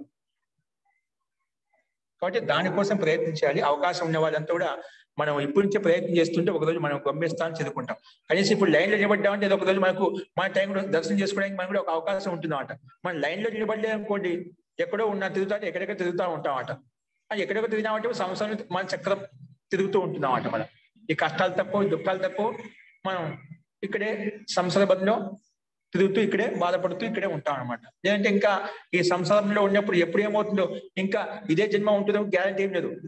ఒక్కోసారి ఆలంబన వచ్చినప్పుడు ఇంతకంటే నికృష్టమైన జన్మలో పశు పక్షులకు వెళ్ళిపోవచ్చు, క్రిమి కీటకాలు కూడా వెళ్ళిపోవచ్చు అన్నమాట, స్థావర జంగమాలు కూడా వెళ్ళిపోవచ్చు అన్నమాట. చెప్పడం ఎలా ఉంటుందో పరిస్థితి అన్నమాట. అంటే సంసార కర్మలు చేస్తున్నామంటే ఎప్పుడో ఏదో ఒక ప్రలోభానికి లోను కావచ్చు అన్నమాట. ఉత్తమ కర్మలు చేస్తే పర్వాలేదు, లేకపోతే అదో పతనం కూడా అవుతుంది. ఈ రకంగా ఉంటుంది. కాబట్టి శాస్త్రోపదేశం మన ముక్తికి వైపు చెప్తున్నాయంటే దాంట్లో ఏదో విశిష్టమైన అనుభూతి, విశిష్టమైన సుఖం ఉంది కాబట్టి మనకు ఇలా ఉపదేశిస్తున్నాయి. ప్రతి ఒక్కరిదే సమస్త వేదాలన్నీ కూడా ముఖ్య సారాంశం ఏంటంటే మనం ముక్తిని పొందడం కోసం ప్రేరేపిస్తున్నాయి, ముక్తి యొక్క సుఖాన్ని, ఆనందాన్ని అనుభవించడం కోసం ప్రేరేపిస్తున్నాయి. ప్రతి ఒక్క జీవాత్మ కూడా సంసారం ఎవరైతే పరిగెడుతున్నారో, ప్రయత్నం చేస్తున్నారో ఎందుకోసం? సుఖం కోసమే. ఆ సుఖం ఏంటి? ఇప్పుడు మనకి కనిపించే సుఖం సంసారం ఉంది, అది దానికోసం ప్రయత్నం చేస్తున్నాం. అంటే మొత్తానికి మూలంలో సుఖం కావాలని కోరిక అయితే ప్రతి జీవాత్మకు ఉంది. అది ఏ సుఖమా అని యథార్థంగా తెలుసుకున్నప్పుడు ఇది తాత్కాలిక సుఖమైన శాశ్వతమైన సుఖమా తెలుసుకున్నప్పుడు తాత్కాలిక సుఖం అయితే దాన్ని వదులుకొని శాశ్వతమైన సుఖం కోసం ప్రయత్నం చేస్తూ ఉంటాం. అది మనకు అటువంటి అనుభూతి ఎప్పుడు కలుగుతుందంటే ఈ సత్సంగం, స్వాధ్యాయం, వేదాధ్యాయం ద్వారా, జపానుష్ఠానం ద్వారా, బుద్ధి సాత్వికం కావడం ద్వారా అటువంటి విషయాల పట్ల మనకు శ్రద్ధ వహించి వాటిని తెలుసుకోవడం వల్ల మనకు ఇటువంటి పట్ల ఆకర్షణ కలుగుతుంది. ప్రయత్నం చేసి ముందుకు వెళ్ళిపోతామండి. అస్తు.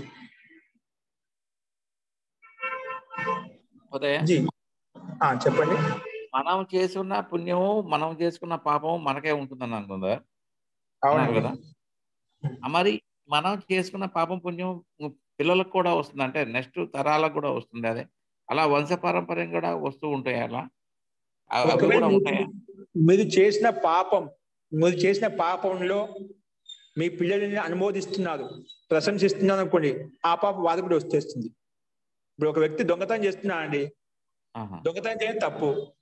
ఆ దొంగతనం చేస్తే ఆయన జీవిక కుటుంబాన్ని పోషిస్తున్నాడు, ఓకేనా, కష్టపడి పోషిస్తున్నాడు. అప్పుడు వాళ్ళు ఏదో దొంగతనం బాగా తీసుకొచ్చాడన్నా ఇంకా రేపు తీసుకొచ్చేది ప్రశ్న చేసినా సహకరించాలనుకోండి, ఆ పాపం వాళ్ళు కూడా వర్తిస్తుంది.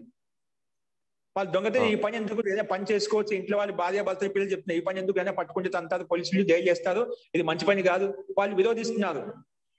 అయినా వాళ్ళ నాన్నగారు అలాగే పనిచేసి డబ్బులు తీసుకొచ్చి కుటుంబాన్ని పోషిస్తున్నాడు. అంటే వాళ్ళకు కోరిక లేదు, కానీ వాళ్ళు ఏం చేయలేని పరిస్థితి. కుటుంబ దాయత్వం పోషణ అతని మీద పడింది. ఆ కర్మ చేయకుండా దొంగతనం ద్వారా ఇంటిని పోషిస్తున్నాడు అని నిర్లిప్తంగా అనుభవించినప్పుడు వాళ్ళకి దోషం కలగదండి. వాళ్ళు కూడా వాళ్ళని సమర్థించినప్పుడు, అనుమోదించినప్పుడు వాళ్ళకి కూడా దోషం వస్తున్నాం. ఇప్పుడు ఎందుకంటే వాళ్ళు ఒక ఇంట్లో భర్త యొక్క దాయత్వం, భరణ పోషణ చేయడం వాళ్ళ కర్తవ్యం, దాయత్వం, ఖచ్చితంగా పోషించాలి, ఎలాగైనా పోషించని. కానీ విధి లేని పరిస్థితుల్లో వాళ్ళు ప్రయత్నం చేసుకోవాలంటే ఇంటూ కుటుంబం ఉండేవాళ్ళు పోషించుకో, వేరే కర్మ చేసి డబ్బులు సంపాదించడం వేరే విషయం, కానీ చేయలేని పరిస్థితుల్లో ఉన్నారు. కర్తవ్యం భర్త మీద ఉంటుంది. ఆ భర్త పని చేయకుండా, మామూలు కర్మలు చేయకుండా, ఉత్తమైన కర్మలు చేయకుండా పాప కర్మలు చేసి తీసుకొస్తున్నాడు. వాటి ద్వారా వచ్చేటువంటి డబ్బుతో వీళ్ళు ఇంటిని పోషిస్తున్నారు, తింటున్నారు, ముందుకెళ్ళిపోతున్నారు. అటువంటిప్పుడు వాళ్ళు అనుమోదిస్తే పిల్లలు, భార్య భర్తలు వారికి వర్తిస్తుంది, అనుమోదించకపోతే వర్తించరు. ఎందుకంటే వాళ్ళు కర్తవ్యంలో, వాళ్ళ ఆధీనంలో ఉన్నారు కాబట్టి, భర్త యొక్క ఆధీనంలో ఉన్నారు కాబట్టి వాళ్ళు తప్పు లేదు, వర్తించరు.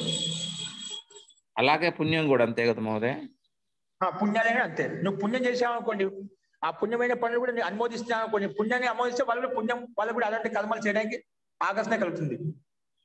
ఆ పుణ్యం చేసే పని నువ్వు ఎందుకైనా మనం ఈ పని చేసుకుందాం వాళ్ళు అనుమోదించి విపరీతంగా ఆలోచించాలనుకోండి, ఆ పుణ్యానికి భాగస్వామి కాదు వాళ్ళు.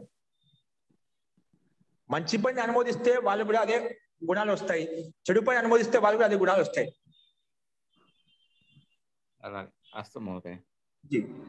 కాబట్టి ఇప్పుడు ఎందుకంటే ఇప్పుడు ఆ మంచి పని చేసినప్పుడు సత్సంగ స్వాధ్యాయం మనం ఒక మంచి పనులు ఉన్నా అనుకోండి, మనం చూసి మన పిల్లలు కానీ, మన పిల్లలకు పెద్దలు కానీ, ఇంకేదైనా కానీ మనం చేసిన కర్మలు చేయడం వల్ల అలా ఆచరించడం వల్ల ఏమవుతుంది, వాళ్ళు అదే విధంగా ముందుకు వెళ్ళిపోతారు అన్నమాట. ఇప్పుడు మనం సుఖంలో ఉన్నా అనుకోండి, సుఖంగా ఉండే వ్యక్తితో సాంగత్యం చేస్తే అతను సుఖంగా ఉంటాడు. పాపకర్మ చేసే వ్యక్తితో సాంగత్యం చేసినప్పుడు నువ్వు కూడా పాపకర్మలు చేస్తావు. మంచి వ్యక్తి అయినప్పుడు కూడా ఆ సాంగత్యం వల్ల ప్రభావం వల్ల నువ్వు కూడా పాపకర్మలు చేస్తావట. ఎందుకంటే సాంగత్యం చేస్తే మనకు గుణకర్మ దోషాలు వచ్చేస్తామట. మన సంగతి ఎలా అయితే ఉంటుందో కర్మలు కూడా అదే విధంగా చేస్తూ ఉంటాం అన్నమాట.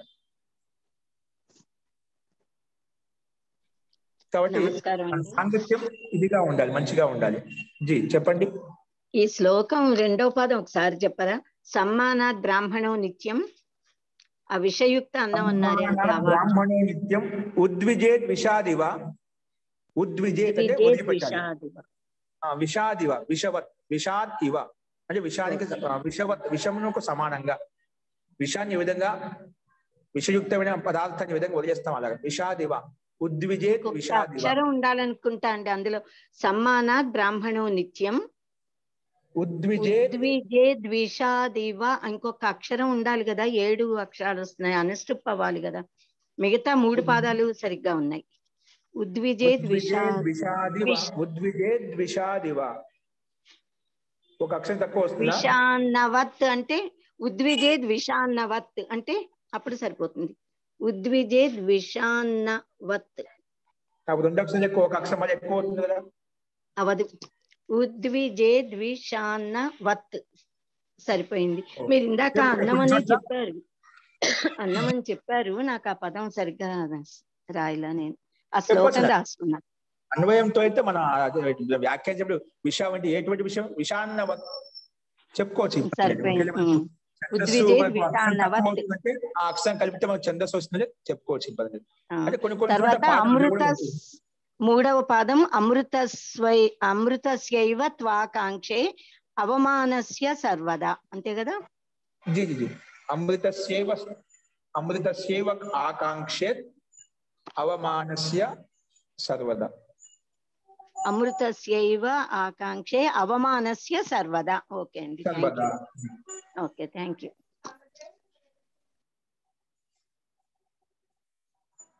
మహోదయ, జీ ఉత్కర్షాదపి మోక్షస్య అది ఒకసారి చెప్పరా? ఏంటండి? ఉత్కర్షాదపి మోక్షస్య అని చెప్పారు కదా. ఉత్కర్షాదపి అంటే ఉత్కర్షం. ఈ సమాజంలో, ఈ సంసారంలో ఎంత ఉత్కర్షం అంటే ఉన్నతి కలిగినప్పటికీ కూడా, అంటే నువ్వు మంచి పనులు చేస్తున్నావు, మంచి మంచి కీర్తికరమైన పనులు చేస్తున్నాడు, పుణ్యకర్మ కావచ్చు, దాన ధర్మాలు కావచ్చు, కీర్తి చాలా విపులంగా ఉందన్నమాట. అంటే నీకు అన్ని సకల ఐశ్వర్యాలు, సకల భోగైశ్వర్యం ఉత్పన్నమయ్యామట. అది సంతానం కావచ్చు, పిల్లలు కావచ్చు, డబ్బు కావచ్చు, ఐశ్వర్యం కావచ్చు, కీర్తి ప్రతిష్టలు కావచ్చు, విద్య కూడా ఉన్నాం. ఈ దగ్గర మంచి విద్య గుణం ఉంది, అన్ని గుణాలు ఉన్నాయి. రాముడి యొక్క, కృష్ణుడి యొక్క, రాముడిలో 16 గుణాలు, కృష్ణుడిలో 14 గుణాలు ఉన్నాయని చెప్తాం కదా. అలాగా అన్ని గుణాలు ఉన్నాయి. అన్ని గుణాలు ఉన్నప్పుడు ఎంత ఉత్కర్షం అయినప్పటికీ కూడా, మంచి శరీరం ఉంది, రూపం ఉంది, మంచి బలం ఉంది, అన్ని రకాల ఐశ్వర్యం ఉత్కర్షం అనుకున్నాం. ఎన్ని ఉత్కర్షమైన గుణాలు ఉన్నప్పటికీ కూడా, ఉత్కర్షాలు అత్యంత ఉన్నతి కలిగినప్పటికీ కూడా, మోక్షస్య సర్వోత్కర్షం శృతే. మోక్షం యొక్క ఉత్కర్షం అత్యంత ఉత్కర్షము. దానికంటే ఉత్కర్షమైన ఉన్నతి అనేది ఎక్కడ ఉండదు. అదే అత్యంత ఉత్కృష్టమైన స్థితి. సర్వోత్కర్ష శృతే, శృతిలో చెప్పబడింది. సర్వోత్కర్ష శృతి, సర్వోత్కర్ష శృతే. శృతిలో అంటే వేదంలో చెప్పబడింది. అలాగా మన వేదం ప్రమాణంగా భావిస్తాం కదా. ఉత్కర్ష సర్వోత్కర్ష, ఉత్కర్షాదపి మోక్ష సర్వోత్కర్ష. మోక్షం అత్యంత ఉత్కృష్టమైంది. ఉత్కర్షాదపి మోక్ష సర్వోత్కర్ష. శృతి శబ్దం పక్కన పెట్టేది, అంటే శృతిలో చెప్పబడింది చెప్పి సూత్రం చెప్తున్నాం అక్కడ. ఉత్కర్షం అంటే అత్యంత ఉన్నతి అని చెప్పుకుంటాం సమాజంలో. సో అన్ని మంచిగా ఉంది. సంసారం ఎంత ఉన్నతిని పొందినప్పటికీ కూడా, అన్ని ఐశ్వర్యాలు ఉన్నప్పటికీ కూడా, మోక్ష సుఖాన్ని పోల్చుకుంటే అది దీనికి సమానం కాదు. ఆ మోక్ష సుఖానికి సమానం కాదు ఈ ఉత్కర్షం అనేది. అంత విశాలంగా ఉంటుంది, అది మాటలు చెప్పడం అంత ఆనందం ఉంటుంది అక్కడ. ఎందుకంటే ఈ సంసారంలో ఉన్నప్పుడు ఏదో ఒకటి మనకు, ఎన్ని ఉత్కర్షాలు ఉన్నప్పుడు ఏదో కష్టం తప్పదండి. జన్మ అంటే దుఃఖం. ఏదో ఒక కర్మ చేస్తున్నాకో దాంట్లో ఆ కర్మలు చేసేటప్పుడు మనం ఏదో కొన్ని అపరిహార్యంగా కొన్ని హింస కూడా జరుగుతుంది. హింస జరిగినప్పుడు లేశ మాత్రంలో మనకు కొన్ని దుఃఖాలు సంభవిస్తాయన్నమాట. ఇప్పుడు అంటే కదా శ్రేయాంసి బహు విజ్ఞాని, శ్రేయాంసి బహు విజ్ఞానం శ్రేష్ట కర్మలు చేస్తున్నాం అనుకోండి, అక్కడ రకరకాలమైనటువంటి మనకు విజ్ఞానాలు వస్తుంటాయి, సమస్యలు వస్తుంటాయి అన్నమాట. శ్రేష్ట కర్మలు కూడా ఆ శ్రేష్ట కర్మలు చేస్తే కొన్ని మనం అహింస చేయాల్సి వస్తున్నాం అన్నమాట. దుష్టులు సంహరించాలి, అక్కడ వాళ్ళని అందరినీ పడించాలి అన్నమాట. ఒక్కోసారి దాంట్లో మంచి వాళ్ళు ఉంటారు, చెడ్డ వాళ్ళు అందరూ వాళ్ళకి బలి అయిపోతుంది అన్నమాట. అట్లా శ్రేష్ట కర్మలు చేసేటప్పుడు మంచి కర్మలు చేసుకుని పాపకర్మలు అనుకోకుండా అపరిహారం జరిగిపోతుంటాయి. కాబట్టి ఆ అపరిహారం జరిగినా ఎలా జరిగినా కూడా దోషం జరిగింది కదా, హింస జరిగింది కదా, కాబట్టి ఏదో ఒక బాధ మళ్ళీ ఉపస్థితం అవుతుంది. ఎదుర్కొనే సామర్థ్యం ఉంటుంది, ఎదుర్కొనే సామర్థ్యం ఉన్నప్పుడు కూడా ఆ బాధ వచ్చి ఆ పీడైతే మనకు అనుభూతి కలుగుతుంది కదా, అనుభూతి మనకు కలుగుతుంది కదా. కాబట్టి అత్యంత ఉత్కృష్టమైన స్థితి ఎక్కడ ఉంటుంది? మోక్షంలోనే ఉంటుంది అని మనకు వేదం స్థితిలో చెప్పబడింది స్పష్టంగా. దానికోసం ఈ వేదాలు మొత్తం మనకు ఉపదేశిస్తున్నాయి, ఇలా చేయాలి ఇలా చేయాలని చెప్పి. అది దీర్ఘకాలం, అత్యంత దీర్ఘకాలంగా ఆ మోక్ష సుఖం ఉంటుంది అన్నమాట. ఇప్పుడు సామాన్యంగా ఉంటే ఇంతకోసం ప్రయత్నం చేయడం ఎందుకు? ప్రారంభంలో చెప్పుకున్నాం ఇది మనం అంటగా ఇప్పుడు సంసారంలో చేసి యజ్ఞ యాగాలు కర్మలు ఉత్కృష్టమైన పనులు ఏవైతే ఉన్నాయో అవి నీకు ముక్తిని మోక్షాన్ని కలగజేయడం, మన దానికోసం పురుషార్థం చేయడం ఎందుకు? ఇక్కడే ఉండొచ్చు కదా. అంటే అవి పురుషార్థమైనప్పుడు, పురుషుడి యొక్క ప్రయోజనం సిద్ధింపజేసినప్పుడు కూడా అత్యంత దుఃఖ నివృత్తి వాళ్ళ పురుషార్థం కాదు. అంటే పూర్తిగా లేశ మాత్రం కూడా దుఃఖం లేకుండా ఉండేటువంటి స్థితిని ఉత్పన్నం చేయలేవు. ఆ స్థితి ఎక్కడ అవుతుంది? కేవలం మోక్షంలో, వివేకం ద్వారా, వివేకం జ్ఞానాత్ముక్తి అనే జ్ఞానం ద్వారా ముక్తిని పొందినప్పుడే. అంటే ఈ శరీరాన్ని త్యాగం చేసినప్పుడు మాత్రమే అది సంభవిస్తుంది. శరీరం ఉన్నంతసేపు నీకు దుఃఖం అనేది ఉంటూనే ఉంటుంది, దుఃఖం వెంటాడుతూనే ఉంటుంది, ఏదో ఒక దుఃఖము. శరీరాన్ని తొలగించుకున్నప్పుడే, జన్మని తొలగించుకున్నప్పుడే అప్పుడే నీకు ఆ మోక్షం, దేహరహితమైనటువంటి స్థితిలోనే నీకు అత్యంత ఉత్కృష్టమైన మోక్ష సుఖము కలుగుతున్నమాట. అంటే దుఃఖరహితమైన స్థితి కలుగుతున్నమాట. దుఃఖరహితమైన స్థితి కలగాలి అంటే ఖచ్చితంగా దేహాన్ని వదులుకోవాలి. దేహం ఉందంటే ఖచ్చితంగా దుఃఖం ఉంటుంది. ఈ విషయంలో మనకు ప్రత్యక్ష ప్రమాణం మన దేవి దేవతలే ఉన్నారు. ఏ దేవి దేవతను తీసుకోండి, వాళ్ళ దుఃఖాలు, వాళ్ళ ఇతిహాసం చూసినామంటే ఎంత బాధపడ్డా మనకు తెలుస్తున్నమాట. రాక్షసులతో ఎంత పోరాడే వాళ్ళు, ప్రతి ఒక్కరు తీసుకోండి, అక్కడ వాళ్ళకే తప్పడే దేహం ధరించారు కాబట్టి. సో మనలాంటి సామాన్య వ్యక్తులకు ఇంకా చెప్పాల్సిన అవసరం లేదు. దేహం ఉందంటే అందుకే ముక్తిని, వాటి కోసం మనకు మహాభారతం కావచ్చు, రామాయణం కావచ్చు. అందుకే వీళ్ళు దేహం అయిపోయిన తర్వాత, కర్మలు అయిపోయిన తర్వాత ముక్తి మోక్షమై పెళ్ళి అని చెప్పి మనకు ఉపదేశం ఉల్లేఖం కల్పిస్తూ ఉంటుంది అన్నమాట. ఎందుకు? మరి ఇక్కడే ఉండొచ్చు కదా, ఇక్కడ సంభవించదు. కాబట్టి దుష్టులు సంహరించడం కోసం, ధర్మం కోసం కొన్ని మహాపురుషులు జన్మ తీసుకొని వస్తూ ఉంటారు అన్నమాట. నాకు మోక్షం లేదు, అందరి కళ్యాణం, నాకు కొన్ని సంకల్పాలు ఉంటాయన్నమాట. కృష్ణుడి రాయి ధర్మస్య జ్ఞాని భవతి భారత అని చెప్పి, ధర్మానికి ఎప్పుడైతే హాని కలుగుతున్నప్పుడు నేను మళ్ళీ జన్మ తీసుకొని వస్తా అని చెప్పి, అలాగా ఆయన కోరిక. అన్యాయం అధర్మం అనేది నేను ఒక్కడిని ఆ సుఖం పొందితే నాకు అది ఆనందం కాదు, అందరికీ సుఖాన్వితం చేయాలి, ధర్మయుక్తం చేయాలి ఆయన సంకల్పం ఉంటుంది. అందుకే ఆయన ముక్తి సుఖాన్ని వదులుకొని మళ్ళీ సంసారాన్ని జన్మ తీసుకుంటూ సంసారంలో ధర్మాన్ని విజయం కోసం ప్రయత్నం చేసి ఆయన ఈ రకంగా చెప్పాయన్నమాట. ఎవరంటే ఇక్కడ చూడు, మనకు రామాయణంలో కూడా మేఘనాథుడు అధర్మ పక్షంలో, రావణి పక్షంలో ఉంటూ తప్పు చేస్తాను తెలిసినా కూడా, నీకెందుకైనా వాళ్ళ అమ్మ చెప్తుంది మండోది, నీకెందుకైనా అధర్మ పక్షంలో, అధర్మానికి ఎప్పటికైనా ఓటమే ఉంటుంది, నువ్వు ఎందుకు ఆ తప్పు చేసాడు, అది జరిగింది, రేపు నాన్న చేశాడు వదిలేసి నువ్వు మటుకు నువ్వు ఇంత ప్రయత్నం చేసి శివుడి ఆరాధన చేసి నువ్వు పాపంలో కర్మలు చేసుకుంటావు, నీ ముక్తి సుఖాన్ని ఎందుకు పోగొట్టుకుంటున్నావు, నువ్వు నీ వైపు వదిలేసి నువ్వు ధర్మయుద్ధం చెయ్యి, అధర్మ యుద్ధంలో పాల్గొనొద్దని చెప్తే, లేదమ్మా ఇప్పుడు నా ధర్మం, నా కర్తవ్యం, నా బాధ్యత ఏంటంటే కర్తవ్యంలో ఒక తండ్రికి కొడుకుగా ఇదే నా ధర్మం, నాకు ముక్తి అవసరం లేదు, నేను అదే ధర్మం చేస్తాను. అంటే ఆయన ధర్మాన్ని పాటించాక, ధర్మం కోసం అక్కడ నా ముక్తి సుఖం కోసం, నా స్వార్థం కోసం చెప్పి ఇక్కడ ఒక జన్మ ఇచ్చిన తండ్రికి ఆపదల్లో వదిలేసి నేను వెళ్ళిపోవని చెప్పి, అట్లా వాళ్ళ ముక్తి సుఖాన్ని వదులుకొని అక్కడ ధర్మ యుద్ధం కోసం ప్రయత్నం చేశా. అంటే వాళ్ళ నాన్న ధర్మం కోసం జన్మ ఇచ్చిన తండ్రికి అది ఏ స్థితిలో ఉన్నా కూడా ఆ కర్తవ్యాన్ని నిర్వహించడం అంట అక్కడ. అలాగా శ్రీకృష్ణుడు కూడా అధర్మం ఎక్కువైనప్పుడు ధర్మం కోసం చెప్పి ఆయన జన్మ తీసుకొని వచ్చాడు. ఆ ముక్తి సుఖాన్ని పొందుకొని నాకెందుకని చెప్పి వెళ్ళిపోవచ్చుదా, అలా వెళ్ళలేదు. ఎందుకు తెలుసు కాబట్టి, కొంచెం మానవత్వం అవన్నీ ఉంటాయి కాబట్టి మహాపురుషులు ఎందుకంటే ఎందుకోసం అన్నమాట. వాళ్ళు ఇలాంటి సమష్టి వృత్తి వాళ్ళు ఆలోచన మనసు ఉంటుంది కాబట్టి వాళ్ళు ఇలాంటి కర్మలు చేస్తూ వెళ్తూ ఉంటారు అన్నమాట. ఇవన్నీ మనకు ప్రేరకంగా ఉంటుంది అంతా, మహాపురుషులంతా కూడా వారి యొక్క ప్రేరణ పొంది మనం ముందుకు వెళ్ళాలి. అందుకే మనం ప్రయత్నం చేయాలి వాళ్ళని. అందుకే మనము ఒక విషయం ప్రతిమ కాదు, చరిత్రకు పూజించాలి మనం. అంటే వాళ్ళ యొక్క గుణాలను పూజించి మనం ముందుకు వెళ్ళాలి. వాళ్ళ గుణాలు మనకు ఎల్లప్పుడూ ఉండాలన్నమాట. ఇప్పుడు ఎలా అయిందంటే మనం ఏ దేవి దేవత పూజించినా వాళ్ళు ఉండే గుణాలను స్వీకరించడం కోసం ప్రయత్నం చేస్తాం. ఇప్పుడు మనం ఏమైందంటే ఆ ప్రతిమ యొక్క పూజలు లీనమైపోయాం, కానీ వాళ్ళు ఉండే గుణాలను ఆస్వాదించడం వల్ల. ఎందుకు మనం ఒక చరిత్రను పూజిస్తున్నాం అంటే వాళ్ళు ఉండే గుణాలు మనకు కొన్ని మనకు అలవరుస్తాయని చెప్పి. ఇప్పుడు మనం అయిపోయింది ఇక్కడ ప్రతిమ వరకు పూజ వరకే అయిపోయింది, కానీ ఆ ప్రతిమల యొక్క గుణాలు ఏవైతే ఉన్నాయో వాటిని ఆస్వాదించడం అన్నమాట.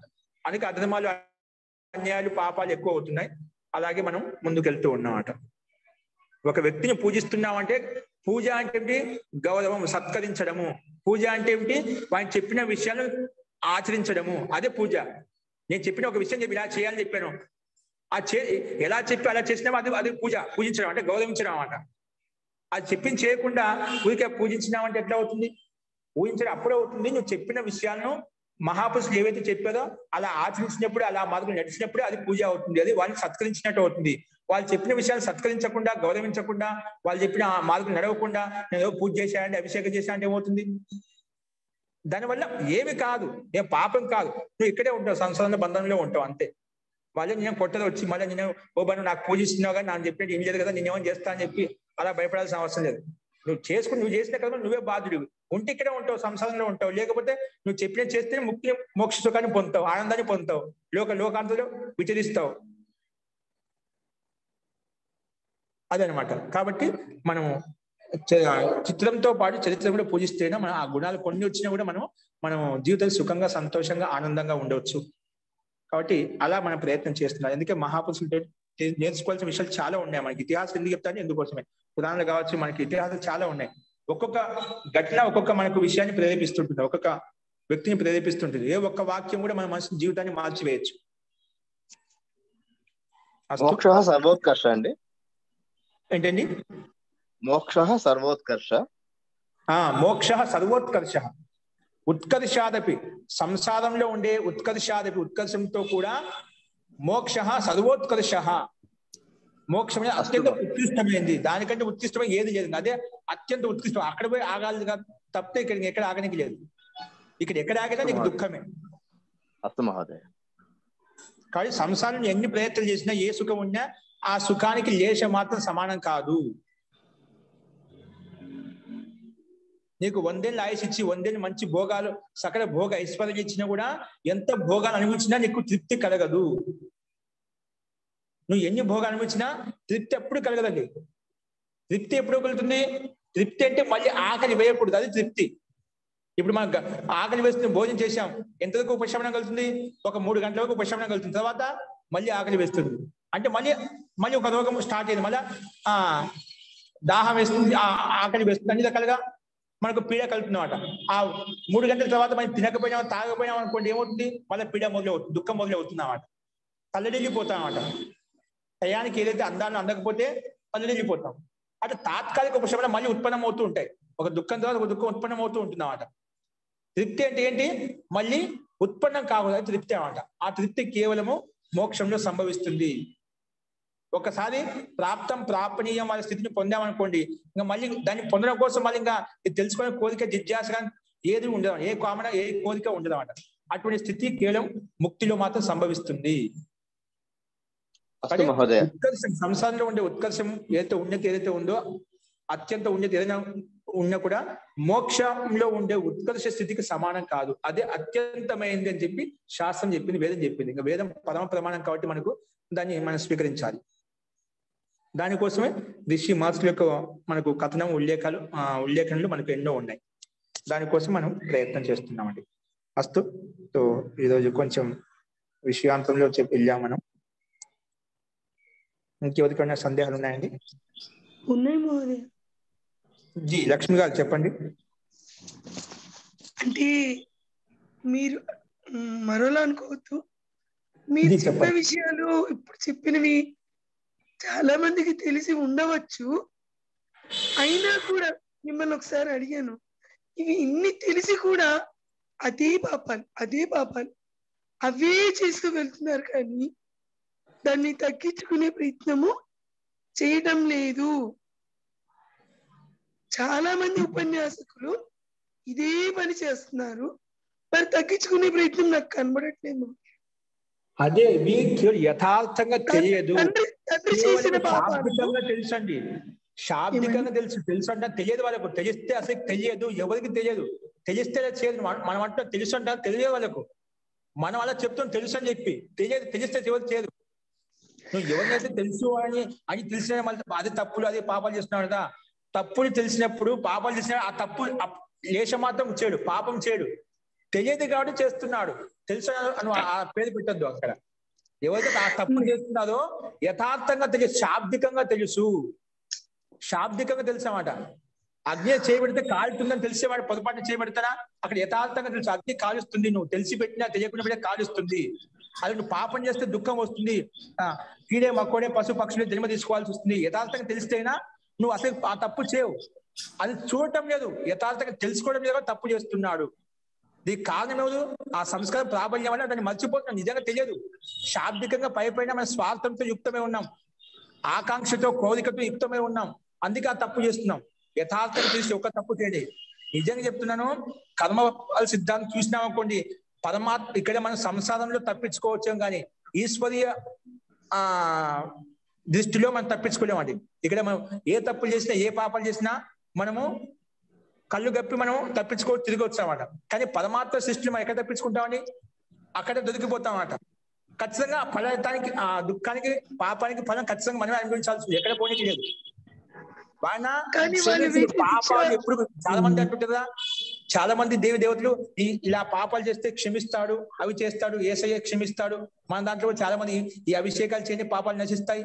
ఇవన్నీ చేసిన కర్మలు కాదు, ఆ నెక్స్ట్ పాపాలు చేయకుండా నీకు సహాయపడతాయి. కానీ చేసిన పాపానికి ఖచ్చితంగా నువ్వు అనుభవించాలి. ఎవరు చేసినా కూడా మన కర్మలకు మనమే బాధ్యత. ఖచ్చితంగా ఆ దాంట్లో క్షమాపణ అంటే ఏమిటి? ఆ కర్మకు ఫలితాన్ని అనుభవించడానికి క్షమ. అదే క్షమ. ఇక్కడ నువ్వు చేసిన కర్మ ఏదైతే ఉందో ఆ కర్మకు ఫలితం మనమే అనుభవిస్తే అది క్షమ అవుతున్నావాడు. కాబట్టి ఆ విషయం తెలిసినప్పుడు ఎవరు తప్పులు చేయదు. మళ్ళీ అవి చేస్తున్నారు కదా మోదీ. అదే ఆచార్య, ఇప్పుడు అబద్ధం తప్పు అని తెలిసి కూడా అందరం అబద్ధాలు ఆడుతుంటాం. అంటే అందరిని గురించి కాదు, చాలా మంది తప్పు అని తెలిసినా సరే అబద్ధాలు ఆడుతుంటాం. పని కట్టుకుని కూడా అంటే అక్కడ అనవసరం అని తెలిసినా సరే మన లక్ష్యం ఏంటి? సంసారంలో ఆలోచిస్తున్నాం అంటే అందుకే అటువైపు స్వార్థం కోసం ఆలోచిస్తున్నాం. స్వార్థం ఆలోచిస్తున్నా కానీ ఆ తప్పు చేస్తున్నాం. మన లక్ష్యం ఉత్కృష్టమైన లక్ష్యం లేదు కదా. ఇలా చేయకూడదు, తప్పు. ఇలా చేస్తే నాకు ముక్తి యొక్క సుఖం కలగదు, అత్యంత ఆనందం కలగదు, సుఖం విశేషం కలగదు. అలా ఆలోచిస్తే అసలు ఇలా చేయడం. తాత్కాలికమైన సుఖం కోసం ప్రయత్నిస్తున్నాడే ఆ స్వార్థం తెలిసిన కూడా తప్పు చేస్తున్నామాట. అదే తప్పని తెలిసినా సరే మనం చేస్తుంటే మనం ఆ విధంగా ఆలోచించట్లేదు. అది సంస్కారం ప్రబలంగా ఉందని దాని వైపు చూపుతా అంటే అక్కడ ఆ అబద్ధం చెప్పడం వల్ల ఏదైతే నీకు ఫలం లభిస్తుందో, ఒక కర్మ చేస్తున్నావా, ఒకటి ఒక అబద్ధం ఏదో ఒకటి ఉద్దేశించి చెప్తున్నావా, ఉద్దేశించిన ఆ అబద్ధం చెప్తే ఏదో కర్మ దాని వల్ల ఫలితం వస్తున్నామట. ఆ ఫలితం కోసము అది అక్కడ సుఖాన్ని ఇస్తున్నామట. ఆ సుఖం కోసము, ఆ స్వార్థం కోసమే ఆ తప్పు చెప్తున్నాడు, ఆ అబద్ధం చెప్తున్నాడు. ఎందుకంటే ఆలోచిస్తున్నామంటే అది చూస్తున్నామట. దీన్ని పరిణామాన్ని ఆలోచించలేదు, ఆలోచించట్లేదు. ఆ తప్పని తెలిసినా సరే చేస్తున్నాం. అదే సంస్కారం ప్రబలంగా ఉంది కానీ స్వార్థం ఉంది కాబట్టి అక్కడ అదే సుఖాన్ని ఇస్తుంది కాబట్టి ఆ సుఖం కోసం, సుఖ విశేషం కోసం, స్వార్థ విశేషం కోసమే మన ప్రయత్నం చేస్తున్నాం. శరీర ఆనందం కోసమే చేస్తున్నాం కానీ ఆత్మానందం, శారీరక సుఖం కావచ్చు, భౌతిక సుఖం ఏదైనా కావచ్చు, ఆనందం కోసం మనం చేస్తున్నాం అన్నమాట. మనిషిలో ఉన్న రాక్షసత్వమే కదా మహోదయ. జీ ఏమంటున్నారండి? అలా వాళ్ళ ఆత్మానందం అనేది రాక్షసత్వంలోనే ఉంది కానీ దైవత్వంలో లేదు కదా మహోదయ. అందుకే అండి, అందుకని అంత రావణుడి యొక్క ఎవరైతే అట్లా చేస్తున్నాం అంతా రావణుడి యొక్క సంతానం అని చెప్పి. ఎందుకంటే ఎందుకోసమే అంట, రావణుడు ఇన్ని శాస్త్రాలు అన్ని వేలు చేయనప్పుడు ఆయన అప్పుడు ఆ పని చేశాడు కదా.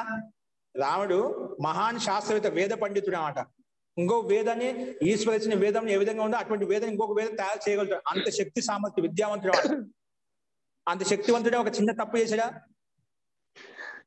అట్లా ఆచరణ లేనప్పుడు వెండి కూడా మనం ఏమవుతుంది, శాబ్దికం తెలిసినప్పుడు ఆచరించకపోవడం అవుతుంది, అది వ్యర్థం అవుతున్నాం. ఇప్పుడు అందరికీ తెలుసు ఆచరించడం, అందుకే సంసారం తిరుగుతూ ఉన్నామట.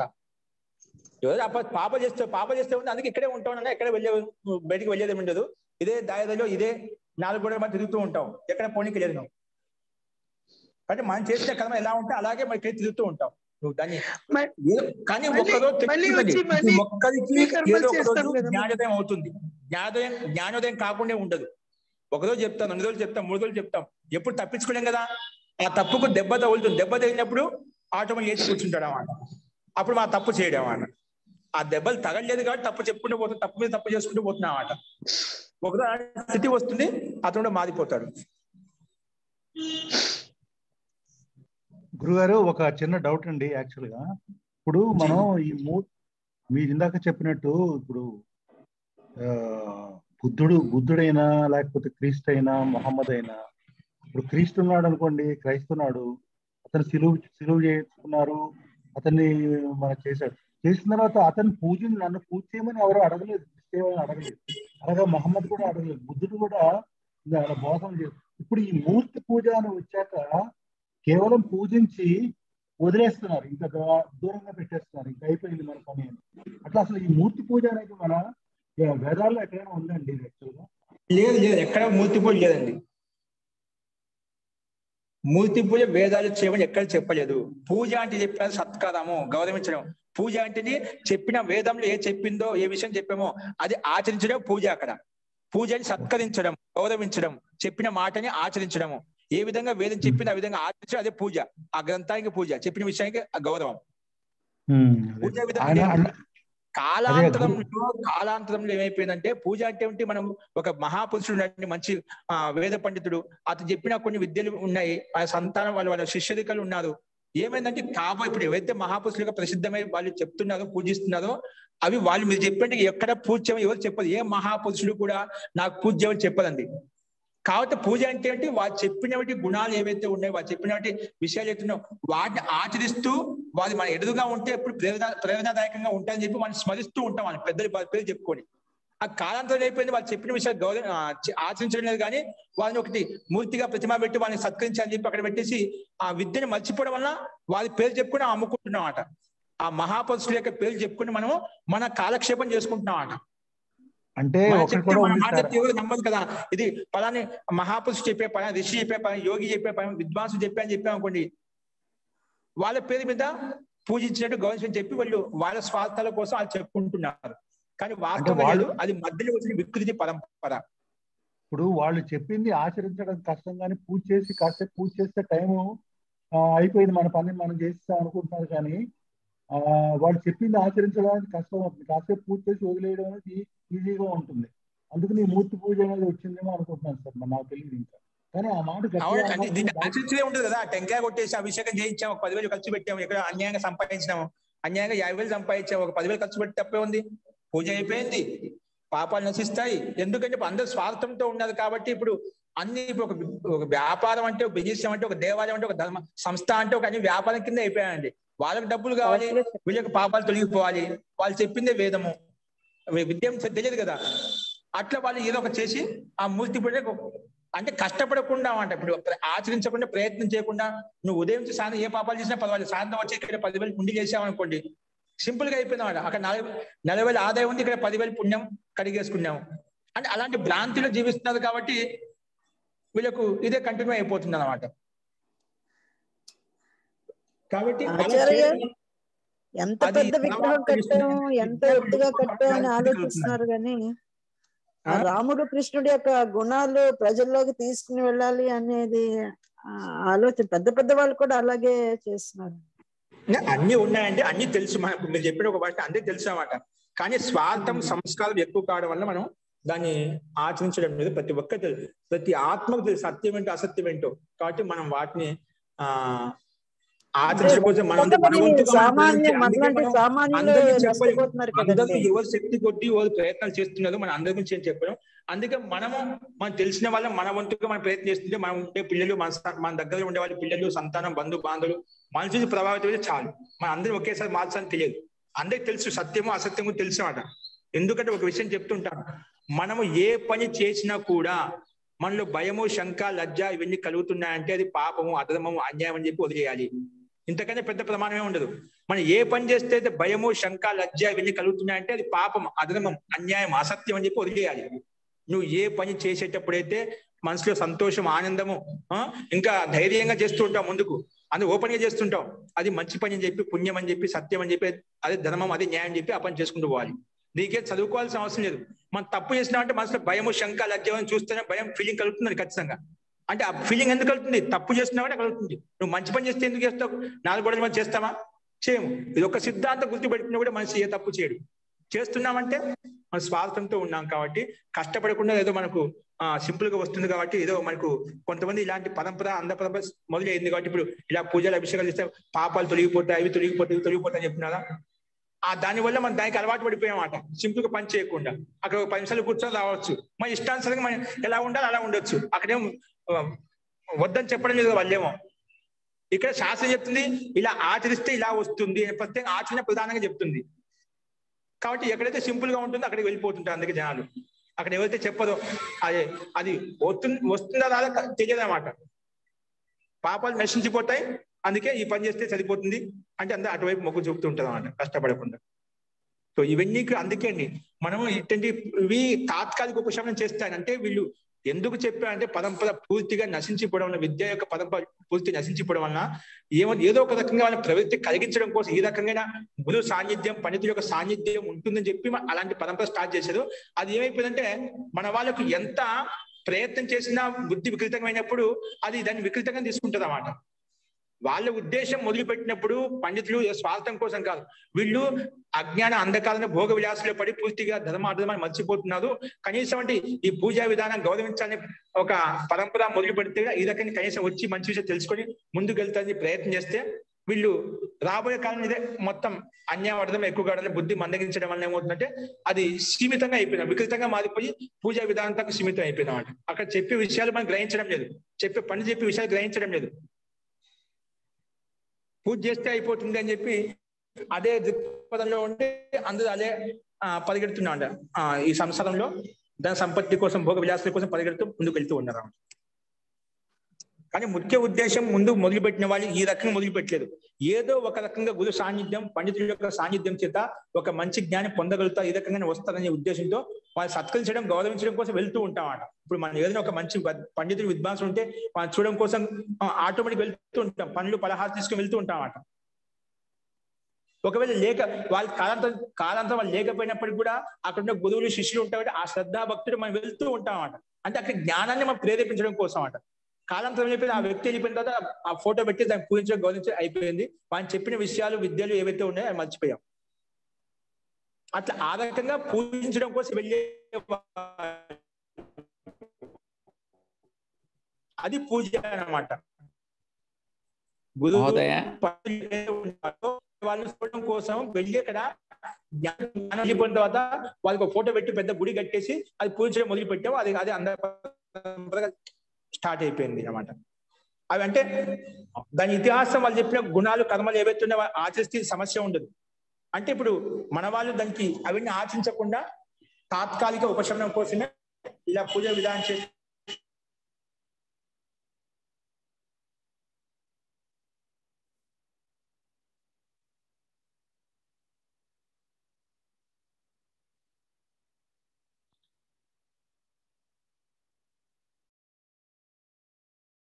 అది సరిగా లేదు కాబట్టి ఇవన్నీ దోషాలు వస్తున్నాయి. కాలాంతరంలో మన విద్య లోపించడం వల్ల, వేరే అన్ని అధికారుల యొక్క శాసనం కలగడం వల్ల మన విద్య లుప్తం అయిపోయింది కాబట్టి ఇవన్నీ అంధ పరంపరలు చాలా వచ్చాయి. ఆ ప్రభావం యొక్క ఆ పరిణామాన్ని ఇప్పుడు మనం అనుభవిస్తున్నాం. కానీ అందరూ మంచి వాళ్ళే ఉండరు, అందరూ చెడు వాళ్ళే కాదు. ఏ పరంపర ఏదైనా మహాపురుషులు మొదలు పెట్టా అంటే ఏదో ఒకటి ఉద్దేశించి పెట్టి ఉంటారు. దాంట్లో మనం సకారాత్మకత, నకారాత్మకత 2 రకాలుగా ఉంటుంది. మనం తీసుకునే విధానం బట్టి ఉంటుంది. పూజ చేసి కూడా ధార్మిక క్రియాకలాపాలు చేసి కూడా మనం మనసు సాత్వికంగా ఉంచుకోవచ్చు. ఆ దోషంయుక్తం కాదు, ఏదో ఒక రకంగా ప్రవృత్తి కలిగించని ఉద్దేశంతో బ్రాహ్మణులు కానీ పండితులు కానీ అలా అలవాటు చేశారు. అది మర్చిపోయి దాన్ని నెగిటివ్ తీసుకున్నామంటే, సాత్వికంగా దాన్ని పూజ చేసి మా తర్వాత ఇష్టానుసారం ఏం చేయాలంటే చేసుకోవచ్చు అంటే అది మన కర్మ. మనం దానికి ఏం చేయలేం. బలవంతంగా మనం ఒప్పించలేం కదా ఎవరిని కూడా. కాబట్టి ప్రతి సిక్కాకి ఏదో 2 పహళ్ళు ఉంటాయి అన్నట్టుగా అట్లా సకారాత్మక, నకారాత్మక, మంచి ఉంటే చెడు ఉంటుంది అన్నమాట. మనం తీసుకునే విధానం బట్టి ఉంటుంది. మనం అక్కడ గుడి గోపురానికి వెళ్ళి పండిత సాంగత్యం వెళ్ళి మనం మంచి గ్రహించినాం అనుకోండి, అక్కడ ఉంటే దాని ప్రకారంగా నువ్వు పుణ్యకర్మలు చేయడం వల్ల నీకు ధార్మిక వృత్తి చేయడం వల్ల సత్వగుణం ప్రధానమైపోయి మంచి విషయాలు గ్రహించి మంచి జ్ఞానం పొంది ముందుకు వెళ్ళగలుగుతావు.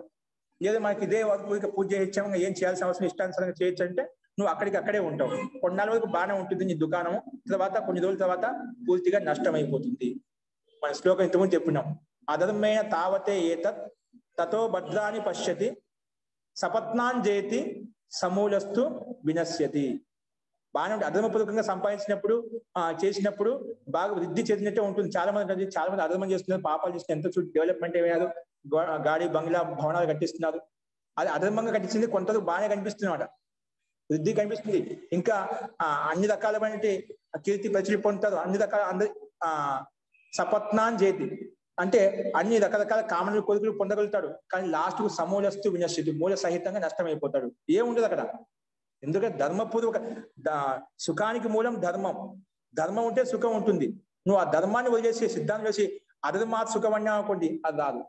అధర్మం ఉంటే అక్కడ దుఃఖమే వస్తుంది. కొంతవరకు నీకు బాగా కనిపిస్తుంది, తర్వాత పూర్తిగా సమూలంగా నష్టం అయిపోతుంది. అక్కడ లేచ మాత్రం ఉండదు. మళ్ళీ లేచి నిలబడడానికి కూడా అవకాశం ఉండదు. నీకు లేచి నిలబడటానికి కూడా అవకాశం ఉంది. తీసుకుపోయి పశు పక్షి క్రిమి కీటకాలు తీసుకొచ్చి పడేస్తారు అనమాట. ఇంకా లేయడానికి కూడా అవకాశం ఉంది. ఇప్పుడు నువ్వు ఎన్నైతే పాపకర్మలు చేసావో మళ్ళీ అవన్నీ అనుభవిస్తూ ఉండు. అవన్నీ దిద్దుకోవాలి, మళ్ళా మన కర్మలు మనం దిద్దుకోవాలి. అందుకే కర్మబల సిద్ధాంతం తెలిసినప్పుడు మనం ఎటువంటి తప్పులు చేయము. అవన్నీ ఆలోచించడం లేదు కాబట్టి తప్పులు చేస్తూ పోతున్నాం. ఫస్ట్ అండి విషయం అది మనకు శాస్త్రాధ్యాయం ద్వారా మనకి ఇటువంటి విషయాలు తెలుస్తూ ఉంటాయి. చాలా విషయాలు మనం ఈరోజు ప్రస్తావించాము. చాలా బాగా జరిగిందండి వాళ్ళ క్లాస్,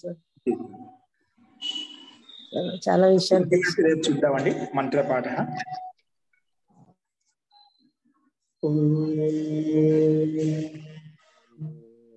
సర్వే భవంతు సుఖినః, సర్వే సంతు నిరామయాః, సర్వే భద్రాణి పశ్యంతు, మా కశ్చిత్ దుఃఖభాగ్ భవేత్.